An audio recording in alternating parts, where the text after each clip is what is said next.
everyone, welcome to a very impromptu Canadian Starships live stream. It is don't check your watches, don't check your calendars. It is not Saturday night. It is Wednesday evening, and yes, we are live.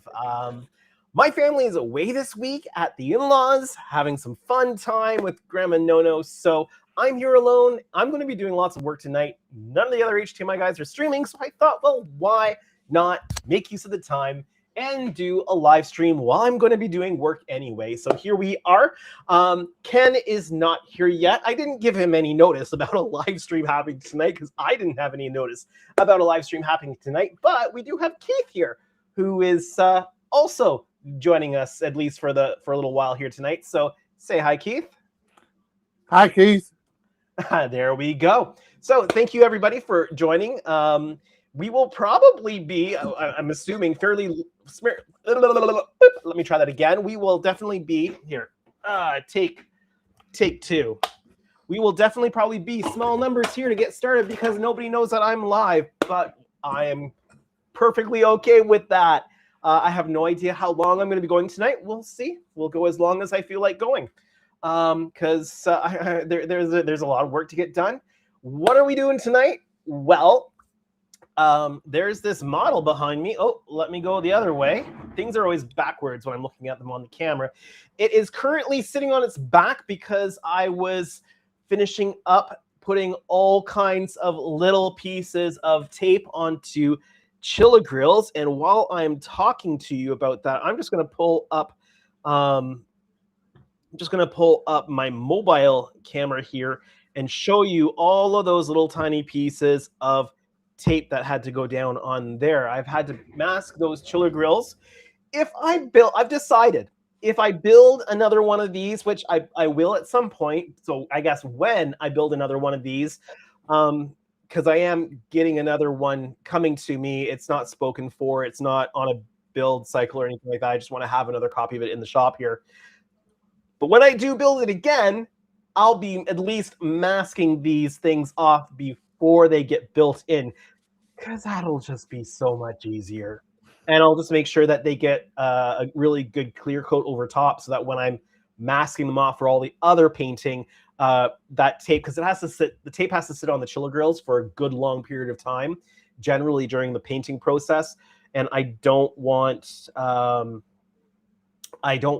tape pulling copper off of the chiller grills. But let me give you a look here at just what I had to do taping off those chiller grills.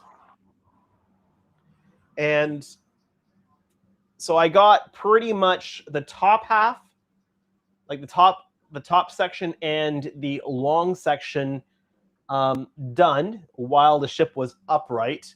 And then it was just a lot easier. Let me get over here too. It was a lot easier getting these lower ones on with the ship on its back. And I needed to have the ship on its back anyway in order to deal with paint up here. You can see that there's a bit of a darker blue section up here. That is the primer / base coat. I just hand brushed that on. I didn't want to deal with spraying from the rattle can, such a small location, because that's just a recipe for a mess happening. So what we're going to need to do tonight is basically everything that I can do with the ship on its back like this. We're going to tape off the phaser arrays on the bottom saucer because it needs its second coat on here. We're going to tape off the sections here and get those painted with the lighter, the secondary primary color. That doesn't make a lot of sense. It's the secondary of the two primary colors that goes on there. So we'll get that on there.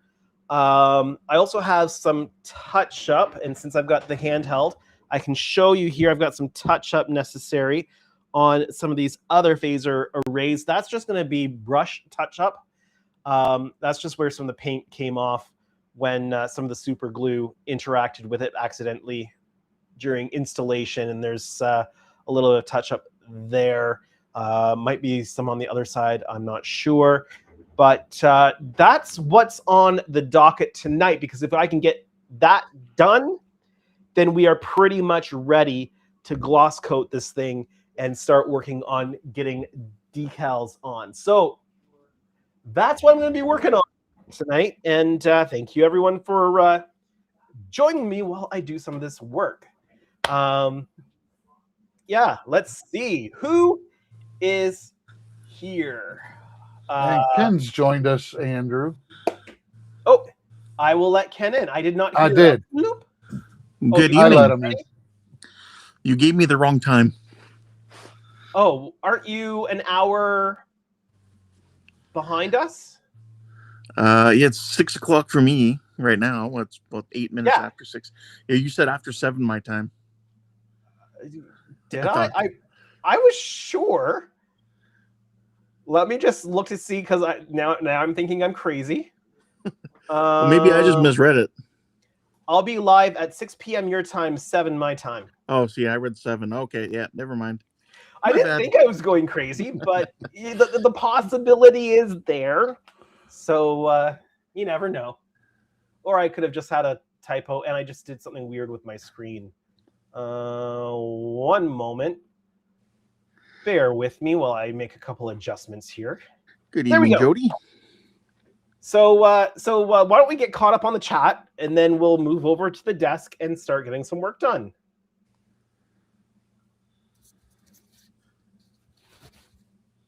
Hey, Doug. So if we go all the way to the top, we've got Paul here saying, Ken, are you on? I am now. Jody's here saying, bonjour mes amis. Bonjour, Jody. Comment ça va ce soir? Let's see. And they're just saying hi to everybody. Doug Smith is here. Paul says, I smell a Canadian conspiracy. I thought all the smoke was gone. You're not smelling anything from up here anymore. Or at least hopefully you're not. Let's see. Paul says, so is Jody going to stream afterwards? I don't know what he wants to do. He's welcome to do whatever he would like to do. Ken's model shop is here saying hi, Andrew. Hey, Andrew. And hey, everyone. Hey, Ken. Let's see. Jody says, I'm afraid not, Paul. I'm on standby to pick up my wife from the hospital. Oh, hopefully nothing's wrong there, Jody. Let's see. I think the mother-in-law had hip surgery or something. Okay. So, Cosmic I hope everything went okay. Yes. Yeah. I hope everything's fine, Jody. Definitely. Cosmic Quest Hobbies is here saying, hey, all. Hey, Russ. Oh, good evening. Nice to have you. And JT Robert or J Trobird or Jetrobird says, how much for another one? They're not cheap. They're definitely not cheap. The kit itself, I think, is $1,800 USD, if I'm not mistaken, but I could be wrong on that or have out-of-date information. Garrick's here saying hello, everyone. Hey, Garrick. Good to see you. Let's see. Yeah, Paul says, I hope she's okay. Jody's saying hey to Russ, and Russ is saying hey to Jody. Jody says she's fine. Her mom is having a hip operation. She's just staying with her. Awesome. Okay. Let's see. People saying, giving thumbs up and stuff. Yeah. So the primary, secondary color. Yeah, exactly. There's two primary colors, and the base coat is more primary than the second of the primary colors. So it's the secondary primary color. At least that's what I'm going with. Let's see. Or the secondary. Okay, so he says, let me get this right now. So the primary, secondary color, or the secondary primary color. So that would be the secondary primary color. So there's two primary colors, and that's the secondary one of the two. There, I got it straight. Streamer Brain is kicking in a little early maybe tonight. Paul asking if Ken, you're on. Wait, did I end up back at the top or something? Yeah, somehow you ended at the top. Weird. Okay, it's just in a weird order then. Because I've got Jody again with Bonjour mes amis. Then I've got Paul saying, please ask Ken what poster he was looking for. I'm generally looking for any sort of refit Enterprise or Enterprise A, either or. Kind of like a cross-section view or something like if you look up on to the right side of Andrew's screen with the Enterprise D up by the Star Trek II poster. If it's something like that, no, the other side of your screen. Yeah, like something like that, almost even with Enterprise A or refit. Anything along those lines. It doesn't have to be that specifically. It could just be a partial one, like the one that comes in the kit that Andrew was showing the other night. The ones that came with the model kits. Yeah, those are harder to find unless you have an opened older kit. So just again, just bear with me here for a moment, because the chat in Restream did something really weird. It duplicated everything. So I'm just trying to find out where I am in the lower section here. Let's see. Should be last thing marked is or the secondary primary color. Yeah. Jody says you're both crazy. It's just a lamp. It can't feel anything. And says Keith too. Crazy awesome. And then again, so I'm not sure how your username is supposed to be said here, but JT Robird, your work is amazing. Well, thank you. But it's not bird at the end; it's Brid. Brid, JT Robrid. Probably Jay Trowbridge is probably what his name is. Maybe. Okay, we just call him Jay. A wild guess. And Jody says prime Canary color, exactly.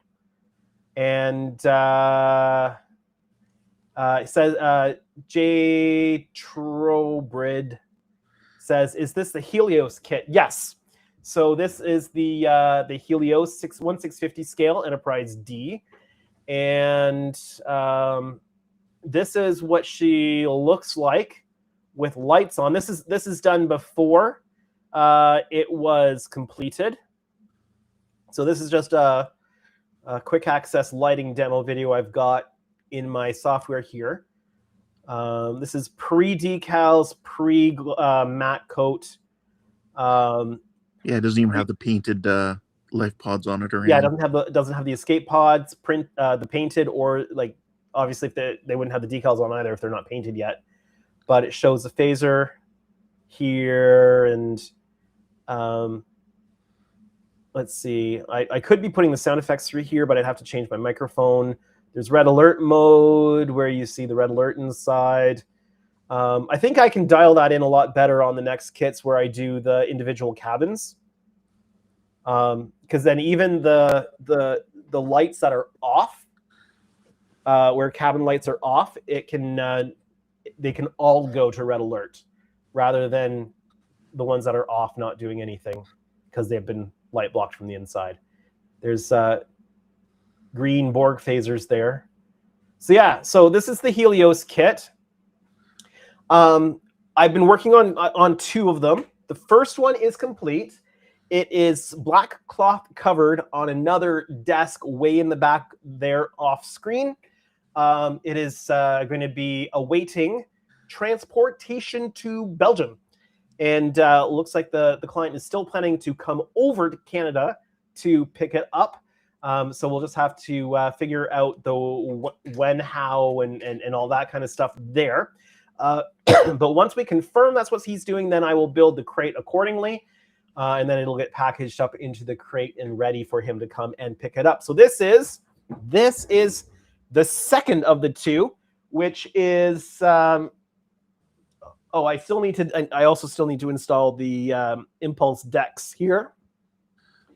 But we're getting the final paint details done ahead of getting the gloss coat on, so that we can then get all the decals on. The escape pods have been painted. Let me just grab my phone here again. You want to take the comment down, and we'll keep doing comments after? Sorry. Let me get my handheld camera back here. I'm slacking, Ken. I could have taken it down.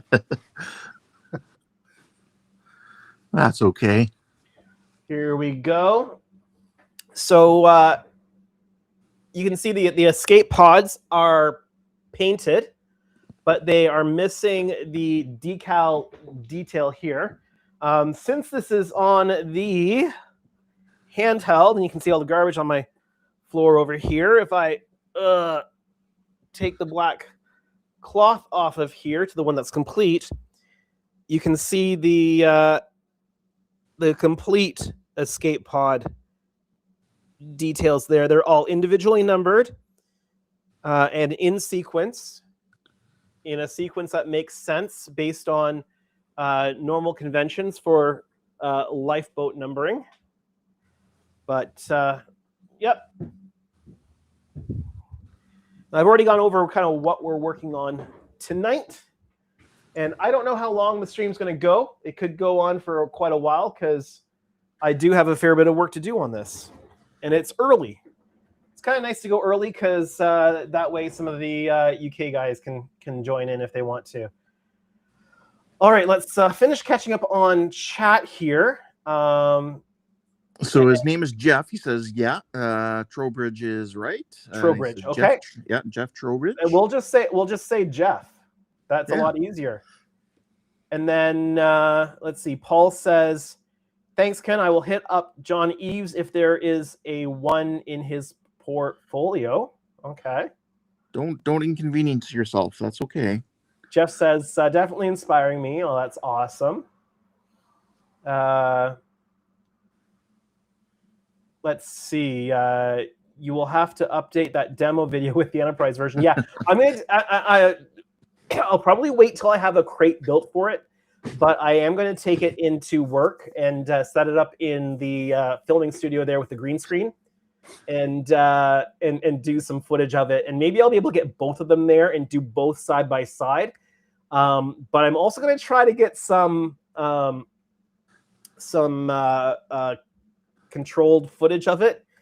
I want to try to get some footage of it with the camera locked down and take multiple shots of it with it under low light for all the lights, and then with like beauty lighting for the hull, and then see if I can composite those together. I don't know if we'll be able to, because it all depends on whether the camera can be locked down tight enough. And yeah, but I'll definitely be getting some footage of it, that's for sure. Let's see. Jeff says it's amazing. He said $10,000 US for a build. Yeah. It would probably come in around that, somewhere around there, probably, if I was doing another commission again on it, because it just takes a lot of work and a lot of time and stuff. Jeff says, Jeff. Okay. And Jody says, this is the build that never ends. It just goes on and on for years. Some builder started building it not knowing what it was, and they'll continue building it forever just because it is the build that never ends. Yeah. Thanks, Jody. I'm going to have that going through my head all evening. All right. Let's get to work. And probably going to start with the phaser array. So let me throw this on here with that, and we will get started taping off the main phaser array. And I just walked away with my keyboard. I don't know why I did that. Well, if anybody goes to build this kit in the future, the latest update on the kit has made it seem like it's going to be much easier. Yeah, they've the version 2. They've made a lot of updates, and they now include an armature, which takes out having to hand build an internal structure yourself. Although the caveat there is that they still don't have supports for the pylons. So I would still put steel strip in the pylons and connect it to the armature that they provide, because you do not want those nacelles drooping over time. Nacelle droop is a thing, and we do not have long-term life data on this print material yet. It just has not been around long enough to have that long-term information on. So,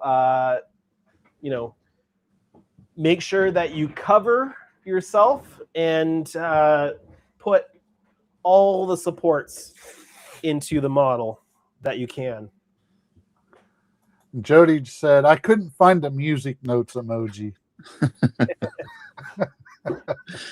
Yeah, well, no need. I can hear it in my head. I can typically hear fully orchestrated music in my head too, so.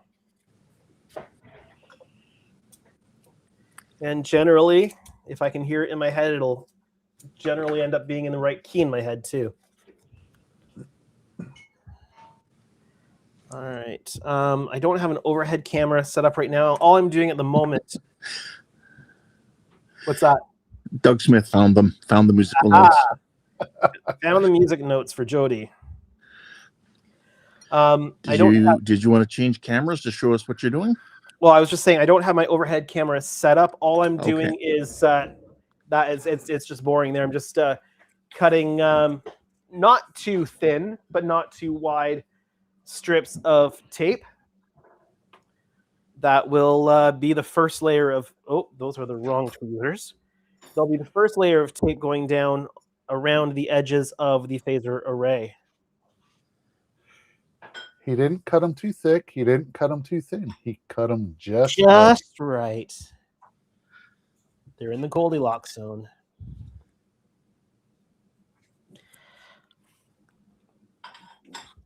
So anytime I'm taping off these curved sections, I'll go with fairly narrow strips to go close up, because then it'll bend around that curve really easily. And there's a little bit of a gap directly underneath still on these phaser arrays, which is great because that really helps with applying this tape. So it helps that I don't have to go too narrow on these initial strips, and then I go with progressively larger tape as you go out to be able to go around the curve. Now, do you have issues with the regular masking tape? Have you considered using like a pinstriping tape? I have not had issues with any of this tape. I was just curious because they make that pinstriping tape, which is meant for curves and all that stuff. Depending on, like, you can't go too thick, too wide with your strips of tape. But as long as you keep it narrow enough and you're using the right kind of tape, it just goes around the curve quite nicely. Doug kind of gave a fist pump smile face emoji, and Jody's making it look like he's a little bit injured or something, saying, "What did you do that for?" Yeah, other like hobby companies like Tamiya also make like a thin strip of painting tape like that, but it's just too expensive. Yeah. They make the tape for curves, which is basically just like AKA there said, it's just the pinstriping tape. Yeah, it's highly probably a little bit more overpriced. Flexible, but I've never had an issue with the masking tape. No, as long as you cut it thin enough. Yeah, and right now I'm using the this particular stuff. I'm at the end of the roll of it. It's the yellow frog for tape for delicate surfaces. Okay, yeah. I'm almost out of it, but I've got the purple 3M for delicate surfaces ready to go here. So I mean they're pretty much the same. Just what's available at the time. And then like I often use really thinly cut strips of the 3M blue. I mean that's what I've used on the chiller grills here, just really finely cut strips of 3M blue for that. And I use finely cut strips of 3M blue when I'm masking the Aztecs on the Enterprise E.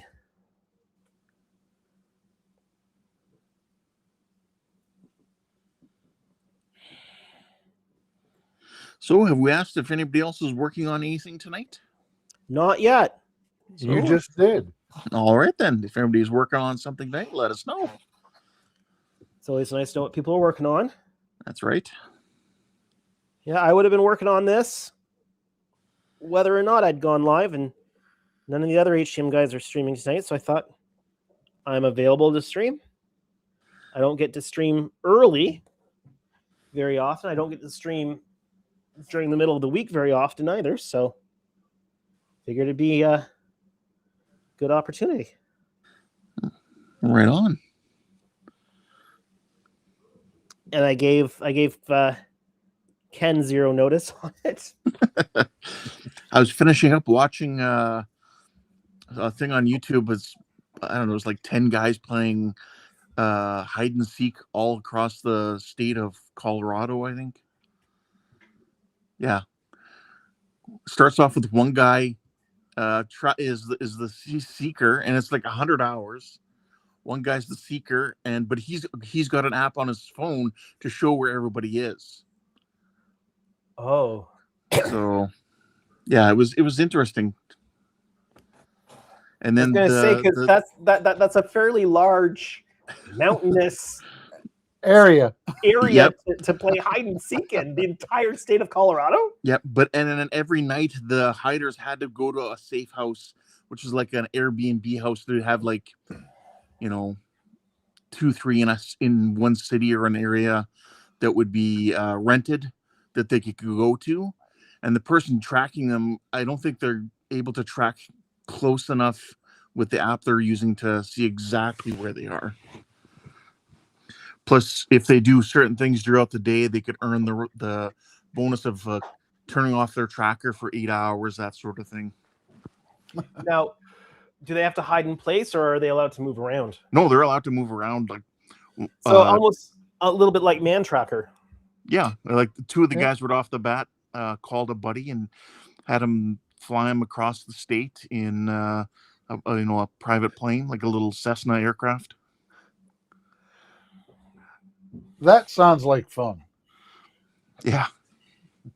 All right, let's see. Doug says he's working on a 172nd Heller E2C Hawkeye.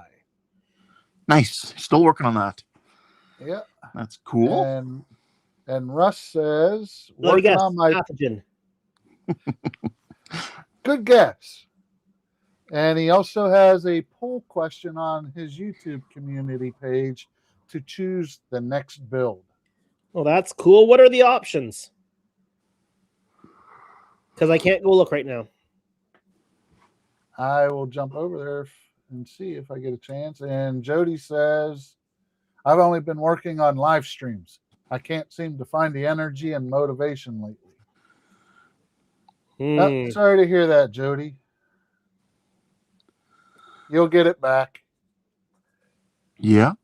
We all go through it. I just finished putting the blocking inside the Reliant there to mount the brass tube into, just to beef it up so it's got something more beefy to grab purchase into. I generally try to keep food out of my models.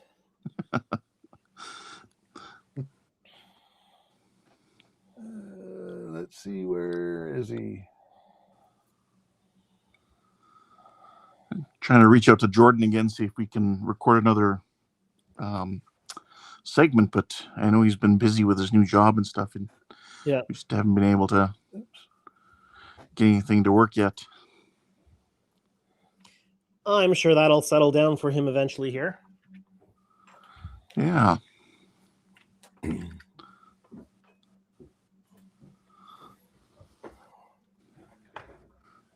It is only 21 degrees here today, right now. And it's only 52% humidity, so I've got the big garage door open tonight. So if you guys hear weird noises, it's probably just coming in from outside. You know, we're sitting at 26 today. Feels like 31. Yeah. All right. Go ahead, Andrew. I was just going to say, it was kind of funny. Last night, while I was watching Ian's live stream, one of our neighbors from across the street came over and was like, "Is anybody here? Anybody here?" And I said, like, "Yeah, hello." And apparently I scared her. She thought that because one of our vehicles wasn't in the driveway that nobody was home and was worried that our garage door was open. Well, that's a good neighbor. Yeah. All right, so here's what Russ has on his poll. Number 1, manned exploration rover built on a remote control truck chassis. Number 2, anthropomorphic robot mechanic. Number 3, orbiting space telescope. Ooh, I like that. And number 4, a wall-mounted alien mining colony diorama. Ooh, that could be fun too. Yes. So those are the 4 options he has. I also like the idea of the rover. Yeah.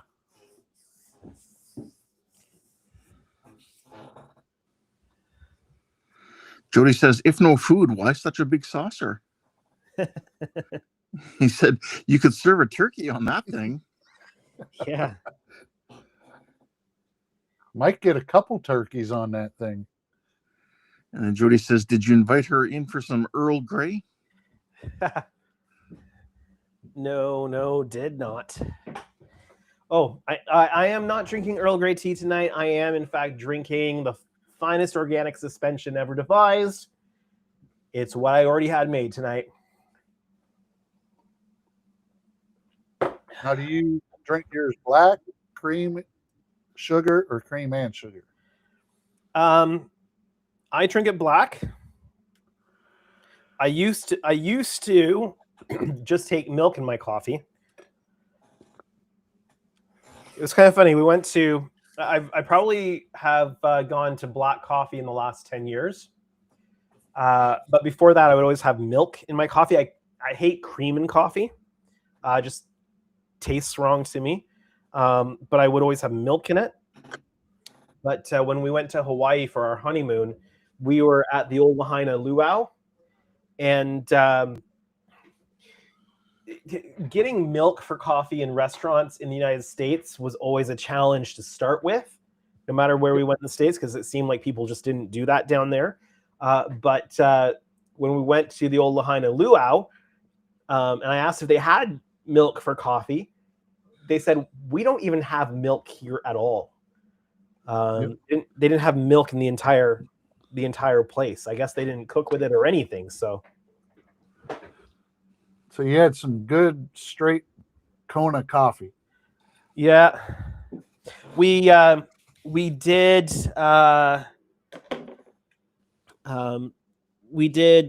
Honolulu for 2 days. Although the tours we had booked there, one of the main tours we had booked while we were there was canceled because it was during the Obama government shutdown. And so Pearl Harbor was shut down. And so their whole tour that went to Pearl Harbor and to the pineapple plantations and stuff like that was canceled.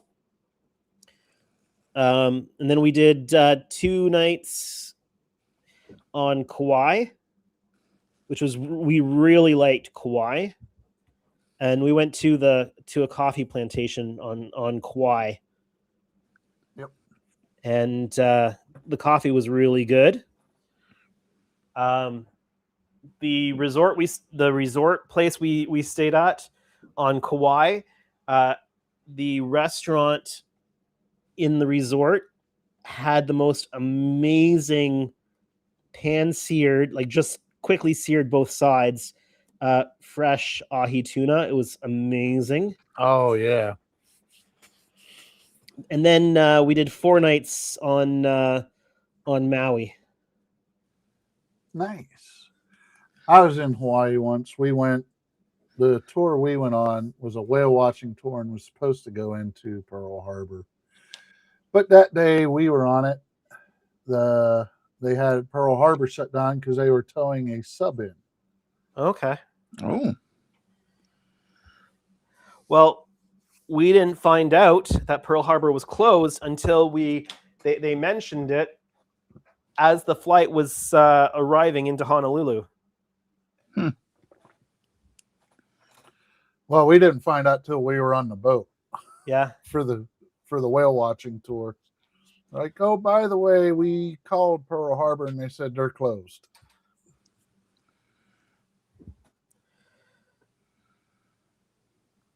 Joey says 50 Shades of Earl Grey, an uncomfortable week with a Starfleet captain.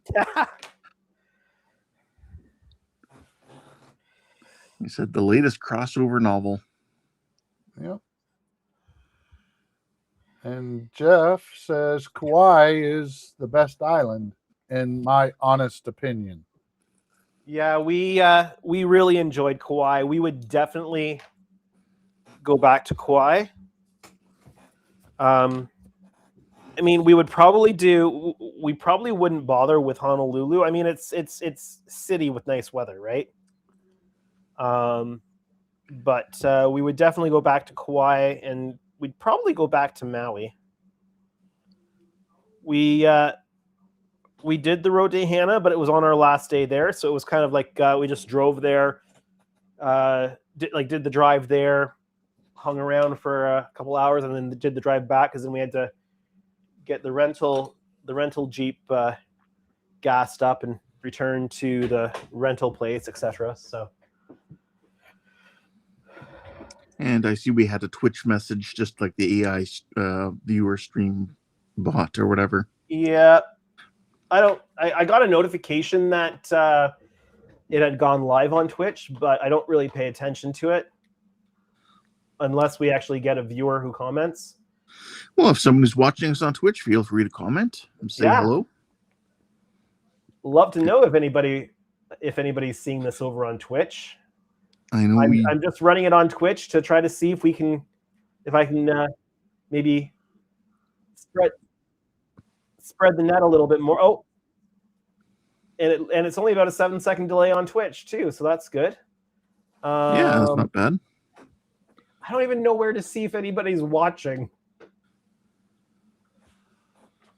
which makes me think nobody is watching it. Okay, if you go up, Andrew, to the viewer eye, it'll show you who's showing on Twitch and on YouTube.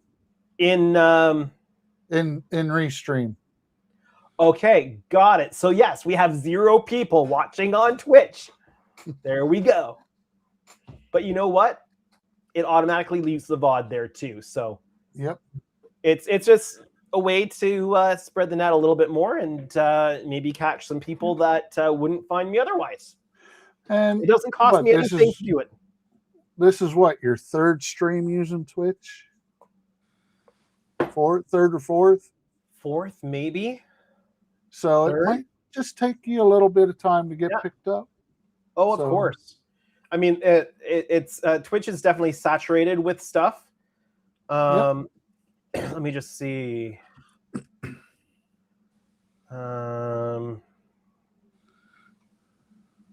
This will be my 4th. Yep. So it just might take you a little time. Yep. But it might just be a way for me to find new viewers. Exactly. Twitch is a lot of gamer live stream and that kind of a thing, right? So Oh, we have one Twitch user now. we do? No, that was probably Yes. me. Oh, I just saw it jumped up to 16. Yeah, no, that would have been me checking it out. Okay. Yeah, don't get too excited. Alrighty, I won't. I just posted in off topic there that 100-hour hide and seek if anybody's interested. It was interesting. It's like a 50-minute video. Mm-hmm.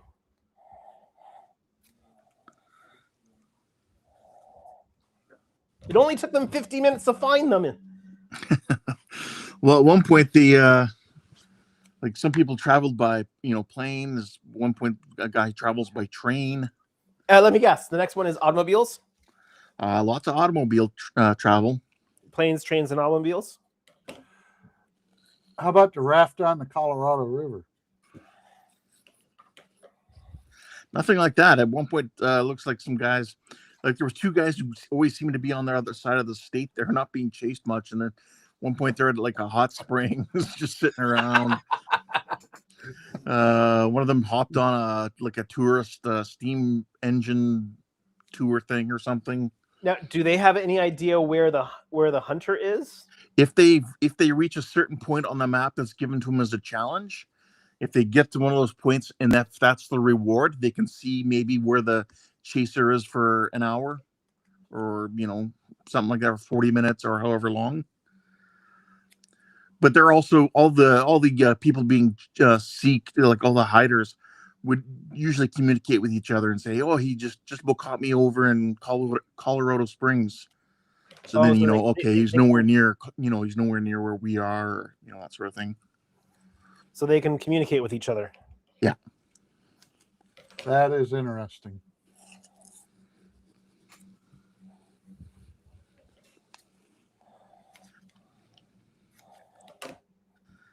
Maybe they can go hide out at SGU. At the SGC. Jody says planes, trains, and runabouts. Uh-huh. And Jeff says, I live in Aurora, Colorado. Oh. I used to work in Aurora, Ontario. And Jody's asking, what's the Twitch handle? Canadian Starships.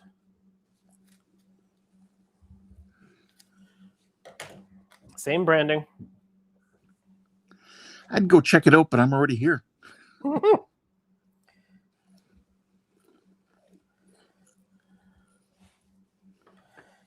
YouTube is definitely the primary. Oh, it dropped to 15, and it's still showing. It's showing one on Twitch, unless someone on here went over. I don't know. If you're over there on Twitch, let us know. Yes, type a comment. Even if it's just hi. Or an emoji.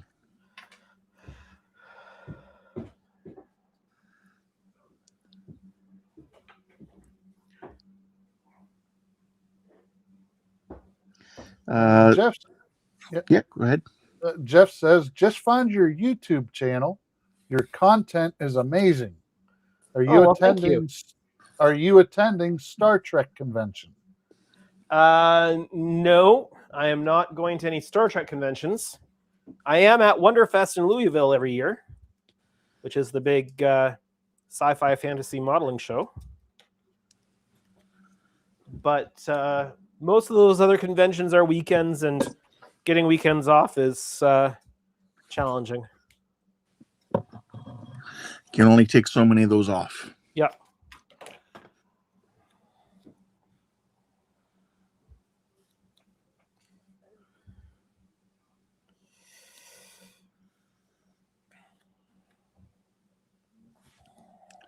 We'll see. If anybody's wondering how, Andrew masks off his phaser strips, now you know. Yeah. I mean, it's not rocket surgery.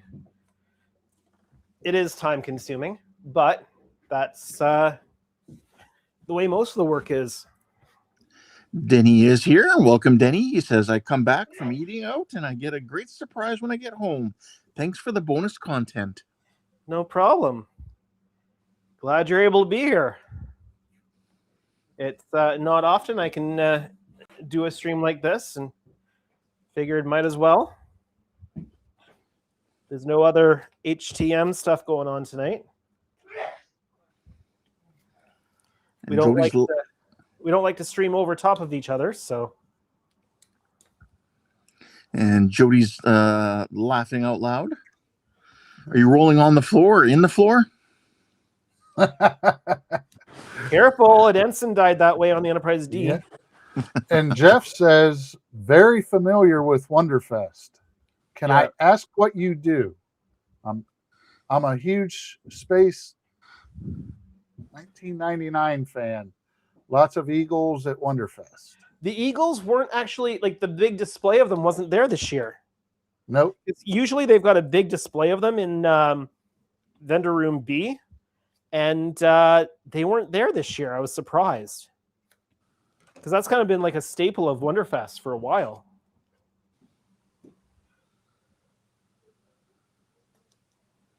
But Wonderfest is definitely the place I will prioritize going to. And there's a possibility that Andy's not going to be able to go this year, so I might be running his booth for him. Yeah, so Jeff, if you end up going to Wonderfest next year, check out the dealer room, and you can find Andrew in there at the Inner Lights booth. Yeah, hopefully I should have an Enterprise, a 350 scale Enterprise B at the inner lighting booth, demonstrating the lighting this year. Clearly, for obvious reasons, I can't use the Enterprise D. Jody says, no, I cannot manipulate the frequencies like Kenneth. Sorry, who, what, and what now? Jody says that he can't manipulate the frequencies like Kenneth, as far as like rolling in the floor. Oh, got it. Jeff says, will do, been wanting to go. Yeah, definitely well worth going to Wonderfest. I mean, on paper, there's a dealer room, there's a model contest, there's some classes and stuff like that, but going and just meeting people and connecting with people and stuff like that who are also doing this modeling thing is really the best part about going. Yep. Jody says that's how he does it. Next time he's in the chat, ask him what frequency he is using. And Johnny's here. Twitch is a very big platform. Twitch is a very big platform. Yes, it is. And there's lots of stuff going on. Yep. A lot of the Minecraft YouTubers I follow do their live streaming on Twitch. Yeah.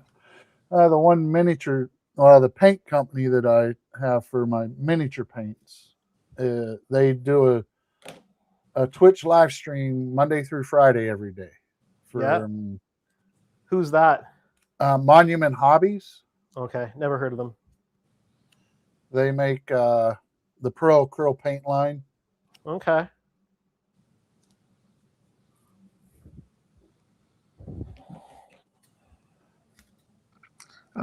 Jeff says it's not too hard for me to get there. I'm assuming he means Wonderfest. Yeah. Always easier when you're not transporting models and stuff like a lot of people are. Yeah. Well, for me, it's a 13-hour drive, not counting stopping. Yeah. And not counting potential for long waits at the border. Although this year we had very little wait time at the border, and it was super easy getting through the border this year. Perfect. And I think the guy just wanted to look inside and see the model in the box. Was he impressed? I don't know, but he definitely had a look inside the box. Johnny says, I got Twitch on my PS4 going. Okay. And then he says PS5, PS45. From Jody. From Jody, yeah.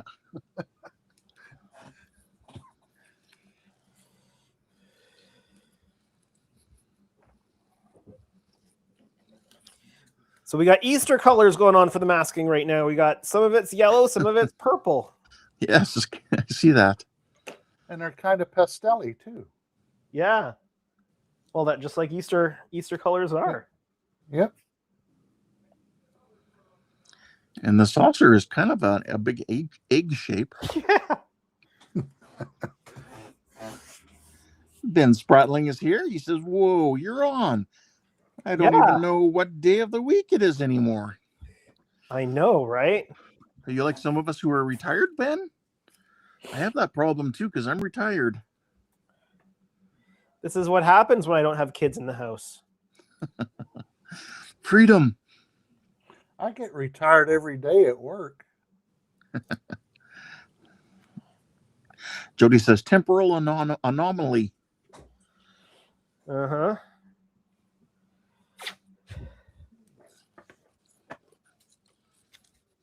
I've got to remember I need to print off some escape pod decals and cut some escape pod masks for somebody.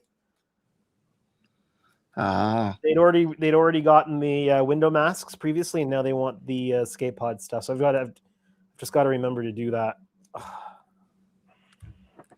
And Jeff says he's retired. Yeah. So just to give you an update on Russ's poll, currently the manned exploration rover is at 37% of the votes. The anthropomorphic robot mechanic is at 11%. The orbiting space telescope is at 13%. And I just voted, so the wall-mounted alien mining colony is ahead at 39%. Cool. Now, I know that voting is private, but do you mind sharing what you voted for? The mining colony. Ah. Jody's sharing too. He says, I voted for the rover.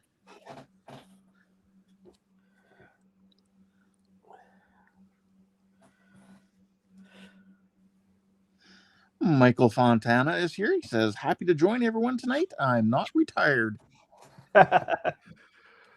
Welcome to the Hello, stream. Michael, my fellow Pittsburgher. It's Pittsburgh or not the Pittsburghian? I've never been there, but I've flown over it many times. Russ Born says, and raised. It's one of the key waypoints for us going down to Florida when we fly. It's like most unless we're diverted for weather or something like that, we're always flying over. And Russ says, thanks guys for voting. Sorry, Keith, you were going to say something? No. If I was, I forgot.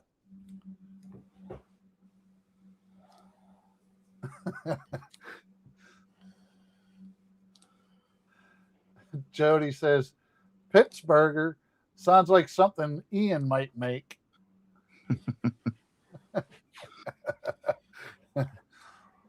Jeff says, everyone loves Pittsburgh. I don't know what Saucer. It says his sister lives there. Jeff does. And Doug says he retired at 50. Yeah, that's the way to do it. I mean, if you can. Yep. Unfortunately, I couldn't. The health insurance would kill you. Sprewworks is here. He says, "Evening all." Good evening. Welcome to the live stream. To this impromptu Wednesday night live stream. And just Yeah, to let you know, we're up to 25 viewers, and 3 of them are on Twitch. Oh wow! If you're on Twitch, let us know. Send us some. Yes. Give us a comment in the chat. Love to know that you're there. Ben says, "My dad will be 81 soon, still working." Wow. I don't know if that's a good thing or a bad thing. Yeah, I'm sure I'll be working in one way or another, as long as absolutely possible.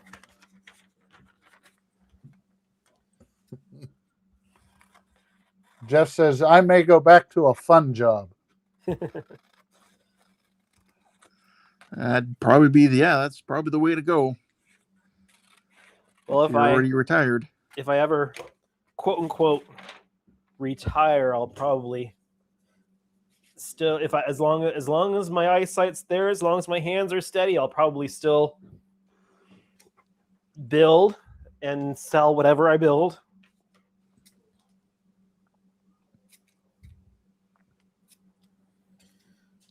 My wife appreciates that my builds don't stick around when they're done. Well, yeah. That's a pretty big build to be hanging on to. Especially when you have 2 of them.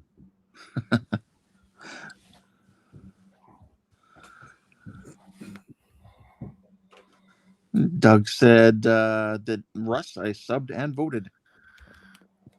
And Cam's cool. here too. And Cam's on Twitch. He says, I'm here watching. Cool. Nice to see a Twitch comment come in.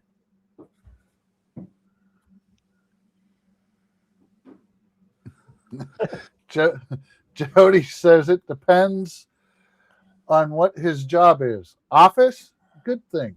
Gravel pit, bad thing.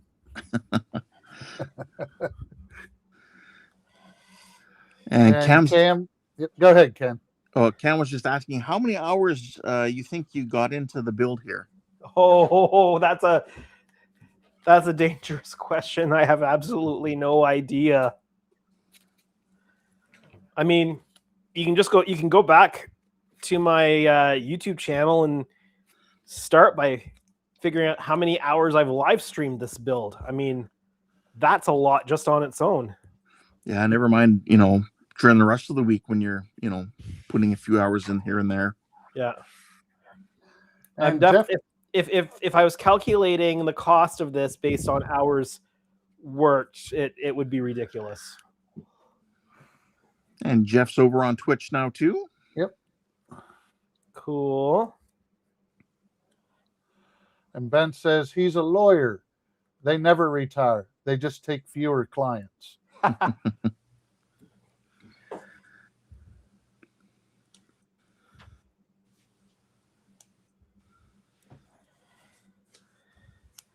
There's a lot of professions where people typically just don't retire.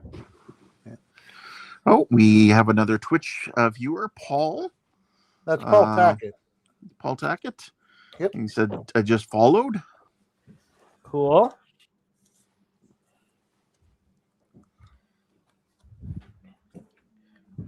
Twitch is definitely just is definitely the secondary thing right now, but it would be cool to have get to the point where there's lots of people watching from both YouTube and Twitch. Yep. Definitely. So the mask locator sheets are having a second life as bulk masking material.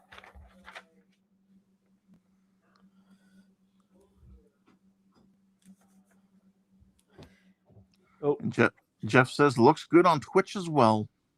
Oh, good.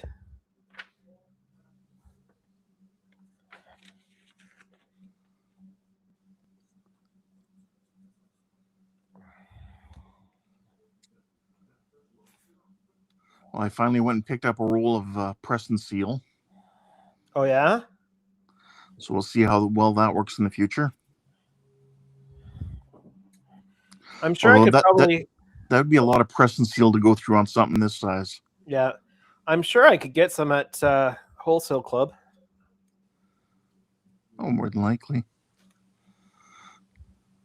I don't know if you guys have that in Manitoba. I don't know if we do or not, to be honest. It's like Loblaws is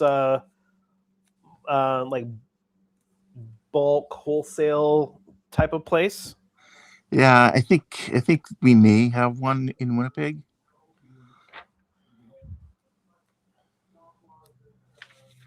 They've got a lot of like restaurant supply stuff. Yeah.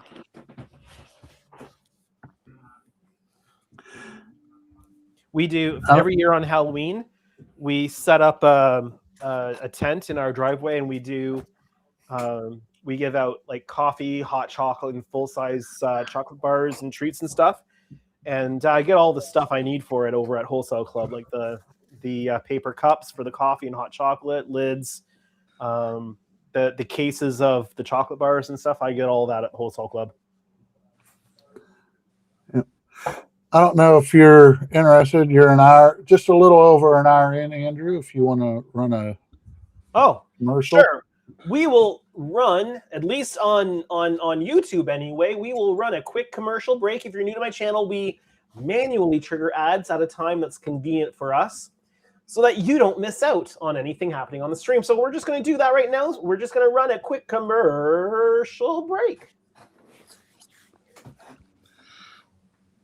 Ian was getting a lot of advertisements just randomly popping up on his live stream last night. It reminded me why I like doing it this way, so that we don't interrupt anything important. I broke down. I pay for premium, so I don't see commercials anymore. Yeah, I did the same. Well, premium using YouTube Premium is still helping content creators. Yep, because it's still it's factored into the equation. And I've set down my scissors somewhere. Oh, it was underneath the bulk masking. Judy says that didn't hurt. a bit. Yep. Jody's running ad blocker.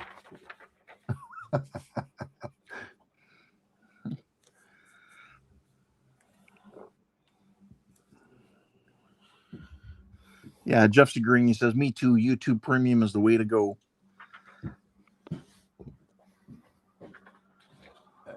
Andrew, is that last sheet up on the phasor array that you just put down? Sorry, what? 13A. That last sheet you taped down, is that up on the phasor array? I don't see any yellow between the 13A. Oh, here? Yeah. Yeah. No, there's a gap. Okay, it's hard to see from where I'm at. Yeah, it's just that the purple got really close to the yellow, got in on the yellow, so you don't really see the yellow there. All right. Thanks for checking. And Michael Fontana is one of the people who said, I had a commercial, but I was able to skip it. There you go. Yeah, no, I much rather choose when they go. Because there's no need for them every 20 minutes or anything like that. No, if you let YouTube do it, they get out of hand. Yeah, well, they want more money. Exactly. They're a business. Jody said, no ad blocker or no blocker right now. It was only a few seconds, and I'm used to them being longer.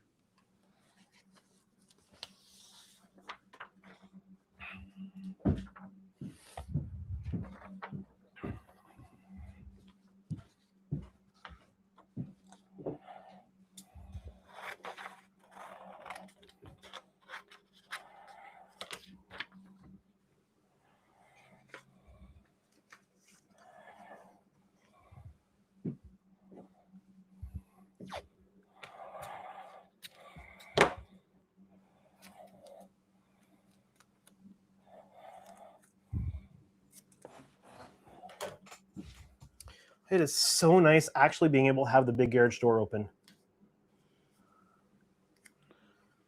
And having some fresh air in the place that's not orange with wildfire smoke.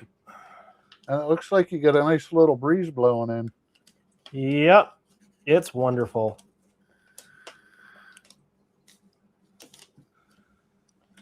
Cam, is it Cam? That's Too loud? Johnny.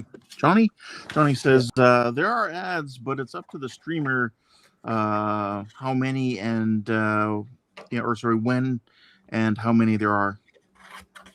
I think he's talking about Twitch, maybe. Could be. Yeah, it depends. It depends on how the streamer has it set up.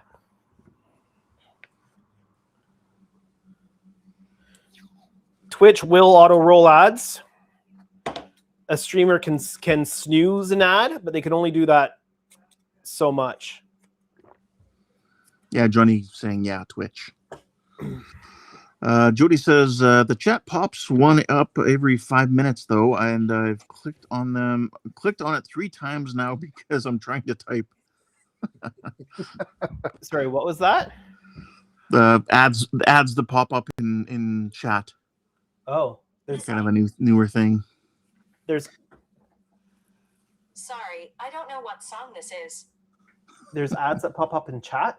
Yeah, I've seen it once before. I don't remember seeing that, but okay. And Ben has a question for you, Andrew. What's that? Because I know I'm late to the party here, but have you discussed what kind of paint you'll be using that still allows the light from the LEDs to come through? I'm just using the standard Vallejo. It's actually the Vallejo Cement Gray, Vallejo Air, and I'm just being careful how much I put onto it. So it's not been primed also. So I should preface that by saying I've put adhesion promoter on it, which is clear to help the paint stick. So it's like priming it. But will not block the paint. And the paint's going on finely enough that the light still comes through. And I'm always quite conservative in how much paint I put on. I only did 1 light coat before installing the phaser strip because I wanted to see what it looked like on the model. It does need that second coat, which is exactly the same thing that happened on the first one. And if you saw the effect at Wonderfest, it still came through quite well. So, and I know you saw it because you were there and Ben was there too at the same time.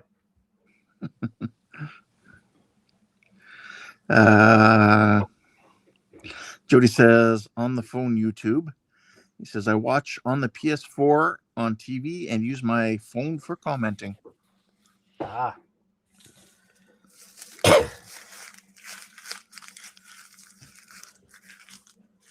I just watch all the live streams on my computer here while I'm in the shop working on stuff usually. Ben says, just being careful. Okay, so you've got skills. Yeah, it looked fantastic at Wonderfest. Yeah, no, I'm just being careful not to put too much on. And because I want it to color match fairly closely to the other phaser strips, which have been primed and then painted. There's always going to be a little bit of variation because, again, it has to be light enough coated to allow the light through. And I mean, you are going to see some of the modeling because of the way the glue is on the bottom, because it's not necessarily fully evenly spread. So you will see some of that even after I put the second coat on, but it's with the second coat, it's not as noticeable. But if you want the lights to come through, there's trade-offs, right?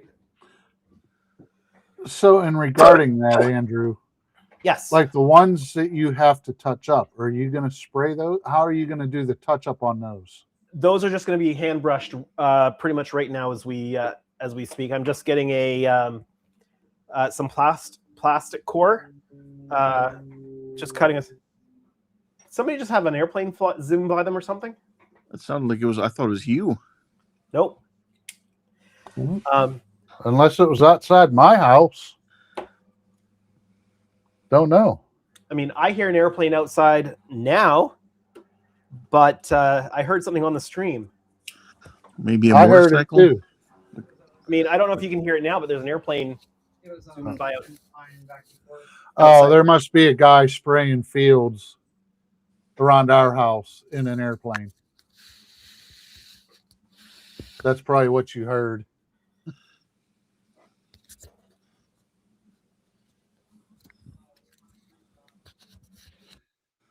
We have crop dusters out here. Your sound's not working, Andrew. You're muted, Andrew. Oh, now you're not. How about now? Nope. Perfect. We can hear you. Well, the microphone, I'd lost the magnet on the back, so I was finding it. So probably just because my microphone was away from my mouth or something. Jody's saying subspace distortion. Uh-huh. So I'm just going to do some minor touch up with a little brush and a little bit of paint on a small piece of plastic core. Because all I'm going to do is hand touch up these few areas.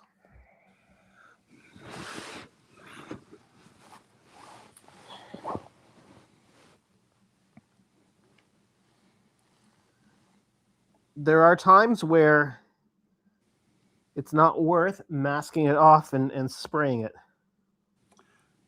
Very true. Plus, with spraying, you run the risk of getting too much on the parts that are already covered. Yeah, and in this case, the phaser arrays are quite textured. So even if there's brush marks, etc., it's not going to be noticeable because of the texture underneath.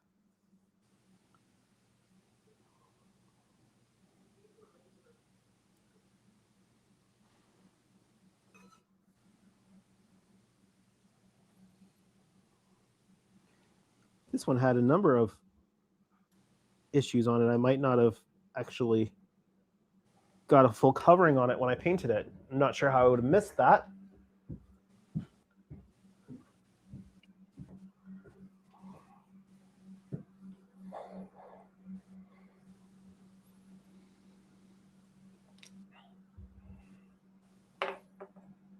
This one's got a number of spots on it too.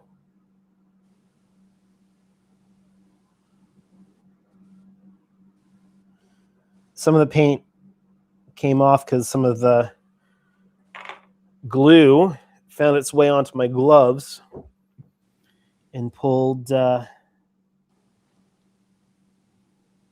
of the paint off in some spots. Yeah, that's never a good thing. I didn't have that problem on the top one, but I also didn't use the I didn't have that problem on the other model, but I also didn't use the super glue on that one. The super glue was definitely a better choice this time for applying down the phaser strips. It just meant I have this touch up to do, which is fine. Last time, did you use like a 2-part epoxy or? Yeah, I think I did. That was not the best choice. By the way, in case you weren't here when I mentioned this earlier, next time I build this, I will definitely be dealing with those chiller grills before they get installed.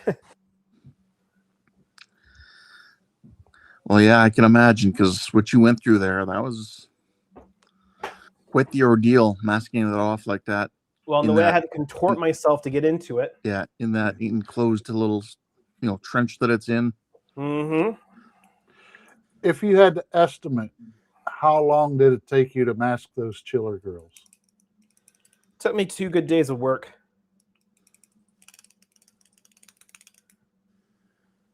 Because I think I started doing it on my Saturday night live stream. Didn't I? I believe so. No, I started doing it on the Sunday live stream, I think. At the very end. Stream. Yeah. and I finished it last night. So 2 good days of work. Was it Michael the other one then Fontana? that you did? Because one of them you did it on a Saturday stream, I thought.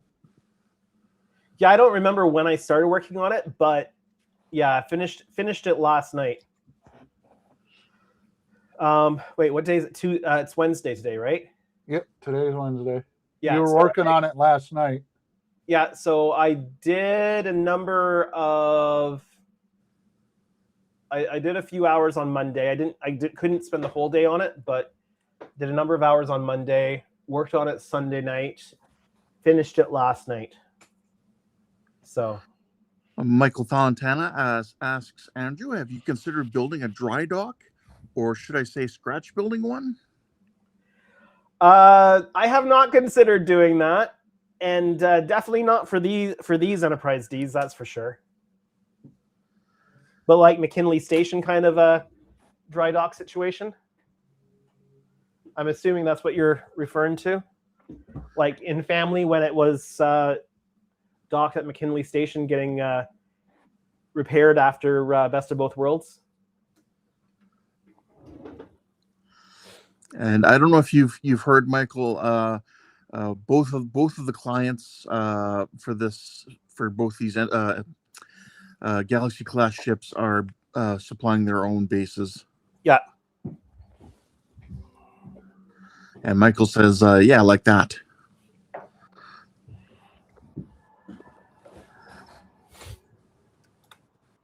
I think that could get problematic at this size.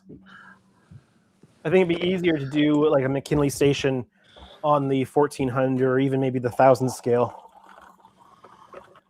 Even at 1,000, that'd be huge. But yeah, more reasonable, I guess. All right. We're going to get some paint down on these phaser arrays.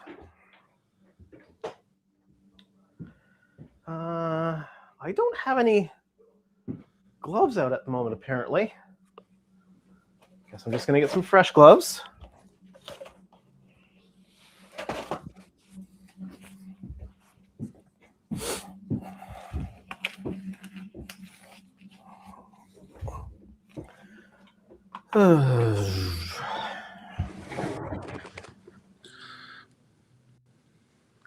We'll see how I get a question here for the audience to see if some of the longer time viewers know the answer. Do you guys remember how many life pods Andrew said are on the Galaxy class ships here?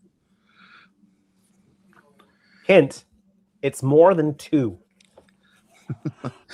It's less than 10,000. Too many.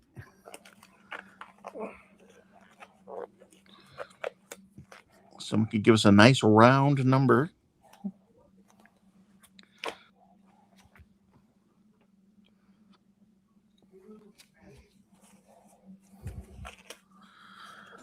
Jody says 504.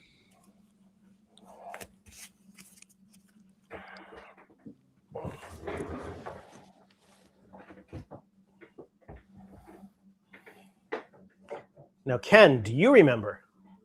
I believe I do. And I believe it's a nice round number.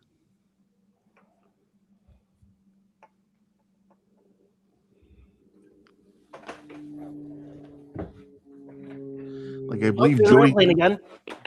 Yeah, Yep. I hear that. Yep, crop dust in the fields around us. We hear airplanes all the time here because we back onto a airport.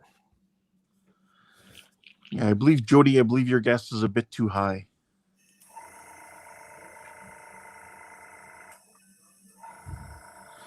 Denise says 445.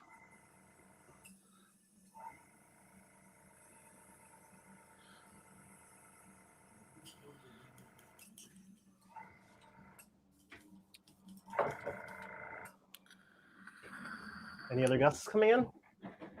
Just those two so far.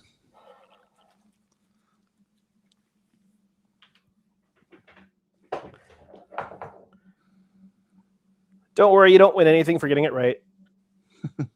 When I said it was Jody's guess was too high, Jody says, that's okay, so am I.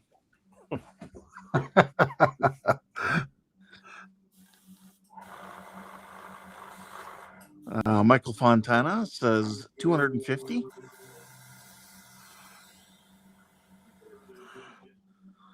Let's see here. Russ says 360.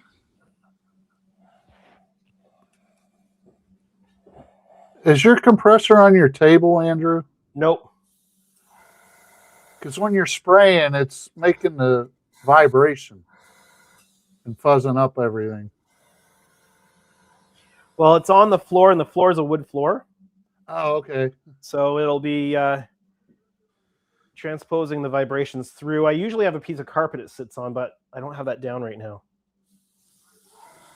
Sprue says, isn't it around 500? And Restream says you've now received 100 messages today. Oh, goody. Huh? Congratulations, Sprue. You were the 100 message today. Where do you see that at? It pops up in the bottom of chat right now. I don't Says- see that. Yeah, Interesting. Restream.io. It's got the little trophy icon. It says you've received 100 messages today with Restream chat. That's interesting because I don't see that. Okay. And I'm not looking right now. Jody says, Andrew said more than 2, so I'll say 3.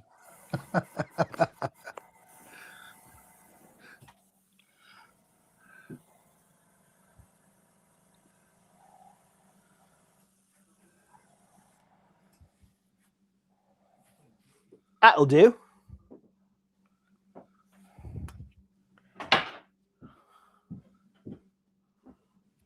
I'll be right back.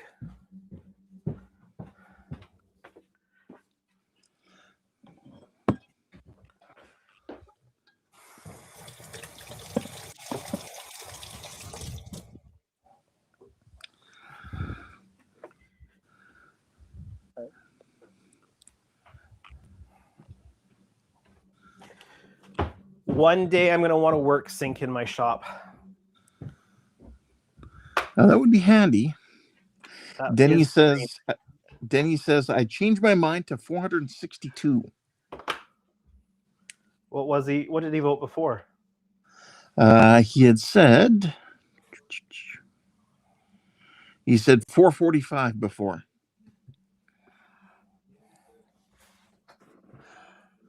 We'll see how wrong I am, but I believe you had said it was 400. Nope. No? Okay.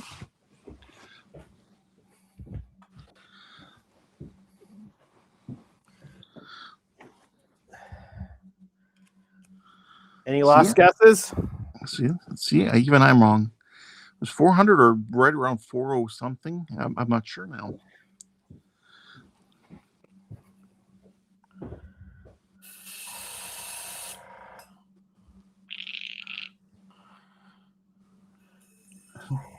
Jody says, Keith, I was not seeing things as well. Try changing the zoom or aspect ratio.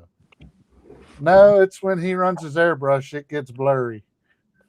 Yeah, I can see a little vibration there too. Yep. He was talking about the restream message, I think. Oh, Because I didn't see that pop up either. yeah. Because I'm on a monitor, 27-inch monitor. So what's the answer? The answer? Well,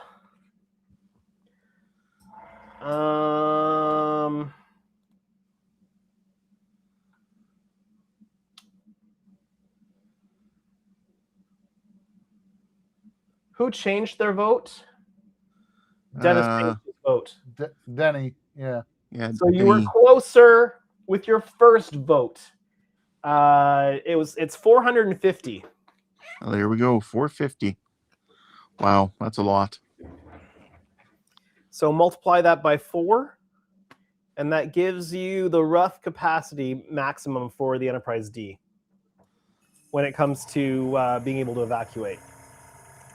They could squeeze up to 6 in if necessary, but 4 was the normal capacity.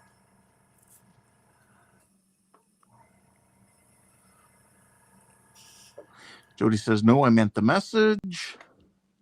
Yeah, the message. Cam says, hey, Andrew, maybe stream in the makers and crafts section. There's 2K viewers might, oh, it moved, might get more traffic there. And that's on Twitch. Okay, I'm going to make a note of that here. I'm also going to take my gloves off because I've finished cleaning my brush. I'm going to demask all that mass of masking before I start masking the next section.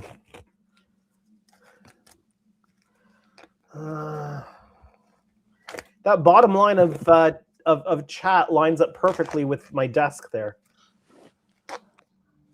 It does, actually. Coincidence? I think not. I mean, yes. Let's see. Makers. And crafting section. Can you be in more than one section? Because I am in plastic models. Oops. I went to throw something in my garbage pail and I overshot. Needless to say, I'm not a professional basketball player. And nobody assumes so based on my height. Let's see. Sprewwork says, I got the kit laying here on the table. I should have just counted them right quick. I don't now to be clear, that is how many escape pods are on the Generations version. There are some different escape pod placements on the TV version, which the 1400 scale kit was based on. Let's see. Jody says my screen setup looks different from everyone else. Andrew, help me figure out to change my screen settings. Yeah, I wondered if that was the issue. Dennis says you also have the shuttlecrafts that you could use for escape. Yep. Yep. True. And Plus Doug says, and the captain's yacht. Oh, and, Yep. and there's Doug saying and the captain's yacht. Yeah, I didn't see that. And then Jody says, good tip, Cam. Yeah. And then Cam says, I'm not sure about how many sections you can stream at once. Yeah, I'll definitely look. I've written it down on a piece of paper, and it'll sit here until I look at it. But I will definitely have a look at that sometime between now and 50 streams from now. Hopefully, I'll look at it sooner.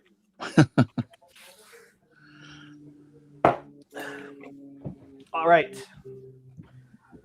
Spent all that time masking. Now I'm going to spend less time demasking. Power Ranger Donnie is here. He says, Canadian Starships, hello. Andrew and all. Hope everyone is well on this night before the season 4 premiere of Star Trek Strange New Worlds. Is that tomorrow? That's what he says. I knew it was. Salute. I knew it was coming up. I wasn't sure whether it was tomorrow or the next week. I know it typically streams on Thursdays. So,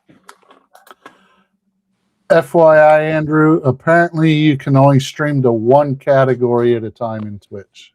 okay. Well, I will have a look, and I mean, I don't know how you decide which one would be better to use. I just kind of chose what I thought would probably be the best option.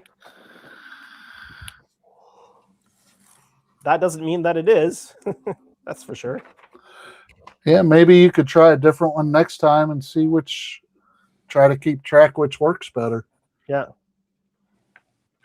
Yeah, I'm looking here in IMDb, and it says the new season starts tomorrow, 23rd. Well, I will definitely watch it. I don't know when I'll get a chance to watch it because it's hard to find time to actually just sit down and watch a show that I want to pay attention to. He said, and Power Ranger Donnie says, tomorrow on Paramount Plus in the States anyway. Yeah.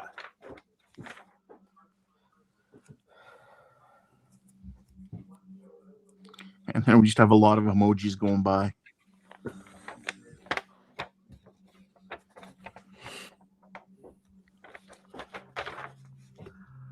Doug and Jody are having an emoji fight.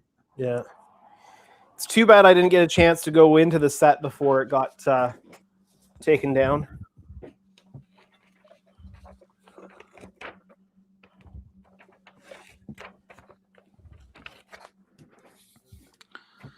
Yeah, you could have done a video like those guys who did the video on the Enterprise. Stage 9 interlopers. Yeah.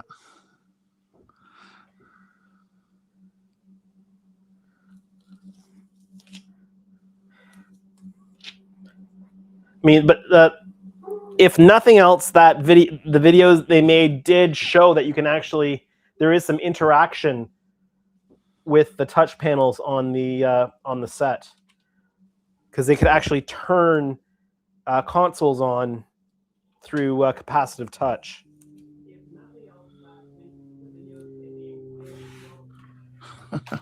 Jody says this fall on Fox Sports, Emoji Wars. Yeah, they make TV shows out of almost anything, so I mean, you never know. And it's Fox will cancel it after 6 episodes anyway. Yeah. Still hoping for season 4 of The Orville. I would have been happy with a season 2 of Firefly. Or many other shows they canceled.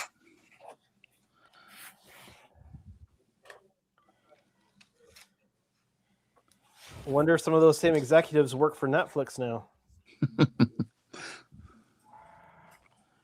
Netflix seems to like to cancel shows that seem to be fairly popular.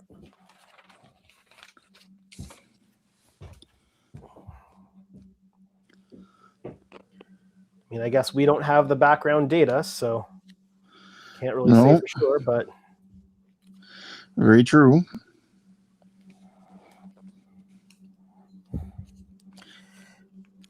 Yeah, Doug, I was just thinking about that, Space Above and Beyond.